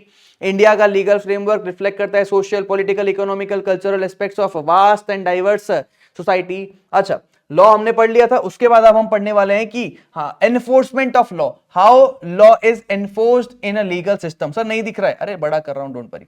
Law कैसे एनफोर्स होता है लीगल सिस्टम में, फटाफट से अब इसको समझ लेते हैं। देखो, एक बार लॉ पास हो गया पार्लियामेंट में, इसको एनफोर्स करना पड़ता है। समबडी शुड मॉनिटर कि ये पास होने के बाद फॉलो हुआ कि नहीं। ये काम है एग्जीक्यूटिव्स का। डिपेंड करता है वेदर ये लॉ सेंट्रल लॉ है कि स्टेट लॉ है। सेंट्रल या स्टेट गवर्नमेंट जो होते हैं ना वो क्या बनते हैं? एनफोर्सिंग अथॉरिटी बनता है। इस पर्पस के लिए गवर्नमेंट के फंक्शंस को डिस्ट्रीब्यूट किया गया है वेरियस मिनिस्ट्रीज। कुछ पॉपुलर मिनिस्ट्रीज का नाम है ministry of finance, ministry of corporate affairs, ministry of home affairs, ministry of law and justice and so on.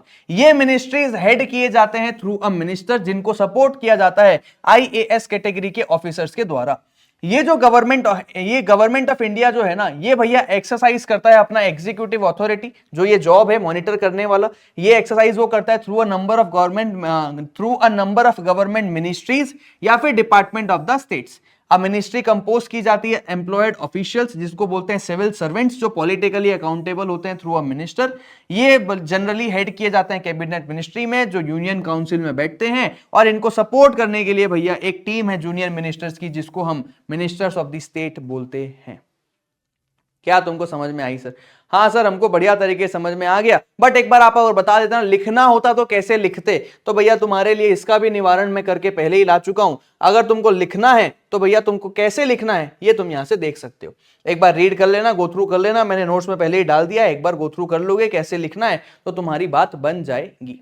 ठीक है। अच्छा, चैप्टर का भैया यहाँ पे ओवरव्यू मैं क्यों ला रहा हूं सर वापस से? मैं तुमको ये बताना चाहता हूं कि हमने क्या क्या कवर अप कर लिया। हमने what is law cover up कर लिया, एनफोर्समेंट ऑफ लॉ का इंट्रोडक्शन देख लिया, जिसके ऊपर एक क्वेश्चन आया है वो भी हमने देख लिया, है ना। सोर्सेस ऑफ लॉ हमने देख लिया, process of making a law देख लिया, टाइप्स ऑफ लॉ देख लिया। अब ये जो पोर्शन बचा हुआ है प्लस ये जो छोटा सा पोर्शन बचा हुआ है structure of Indian judicial system, ये हमारे लेक्चर का अगला पार्ट होने वाला है और ये बहुत इंपॉर्टेंट पार्ट है। मतलब आज हमने इस लेक्चर में जितना अभी तक कवर किया उससे कहीं गुना ज्यादा इंपॉर्टेंट ये वाला लेक्चर होने वाला है। आज तो मैंने बेसिक चीजें भी बताई कि भैया लॉ के बाद एक्ट है, एक्ट के बाद रूल्स रेगुलेशंस, ये सारी चीजें भी समझाई है। मैंने आज तुमको हिस्ट्री के बारे में बात किया जो आज तक आया ही नहीं है, सोर्सेस के बारे में बात किया जो आज तक एक बार एग्जाम में एक ही बार आया है, टाइप्स ऑफ लॉज अच्छा टॉपिक था, इंपॉर्टेंट टॉपिक था, और साथ ही सर हमने जो है ना enforcement of loss through ministries को भी अच्छे से समझ लिया है। अब सर मैं तुमको होमवर्क देने वाला हूं, लेक्चर के खत्म होने के बाद तुमको होमवर्क जरूर मिलेगा। तुम अगले लेक्चर में जाने से पहले इस होमवर्क को करके जाओगे ना, तुमको लगेगा तुम्हारा फास्ट ट्रैक लेना संपन्न हो गया। मतलब तुमको लगेगा कि यार मजा आ गया, तुमने पूरे लॉ में कॉन्फिडेंस को तोड़ दिया तुम अगर होमवर्क कर लो तो होमवर्क क्या है सर, एक बार अपने आप से लिख के देखो, history of law, sources of law और एनफोर्समेंट ऑफ लॉ, तीनों आसान टॉपिक मैंने आपको दिया है। मैंने टाइप्स ऑफ लॉज नहीं दिया, छोटे छोटे टॉपिक्स मैंने तीनों दिए हैं। एक बार याद करो, आंखें बंद करो और दोबारा खुद से लिखने की कोशिश करो। साथ ही सर एक बार ना रिवाइज करके नेक्स्ट लेक्चर पे जाना, वरना आईआरएफ में कॉन्फिडेंस टूट जाएगा। जब तक मैं तुमको जो चीज पढ़ा रहा हूं वो चीज रिवाइज करके अगले लेक्चर में नहीं जाओगे, तुम्हारा कॉन्फिडेंस टूटने लगेगा। सर प्रॉब्लम यही तो है, तुम रिवाइज नहीं करते और इसलिए अल्टीमेटली कॉन्फिडेंस आता नहीं है। रिवाइज करो, सेल्फ रिवीजन, ऐसा वीडियो नहीं वन शॉट जाके भी देख लेंगे सर यूट्यूब में आपका नहीं, खुद से बैठ पढ़ाई कर, पेपर पेन ले, देख भाई कि आज सर ने क्या क्या पढ़ाया, अच्छा इसमें ये लिखा था, इसमें ये लिखा था, इसमें ये लिखा था, हाँ हाँ, फिर मैं इसका एक वो बना लेता हूँ छोटी समरी जो एक पेज के अंदर कंप्लीट हो जाए। हाँ सर फुल कॉन्फिडेंस आ गया, अब इसके अंदर से उठा के कुछ भी पूछ लो पूरा लिख के आऊंगा। रिवाइज करो, उसके बाद अगले लेक्चर की तरफ चलो, वरना प्रॉब्लम में फंस जाओगे। So thank you so much people, आज के लिए इतना ही, मतलब इस लेक्चर के लिए इतना ही। हम मुलाकात करते हैं आईआरएफ के लेक्चर नंबर 2 के साथ, होमवर्क जरूर कर लेना। Thank you so much, take care, bye bye.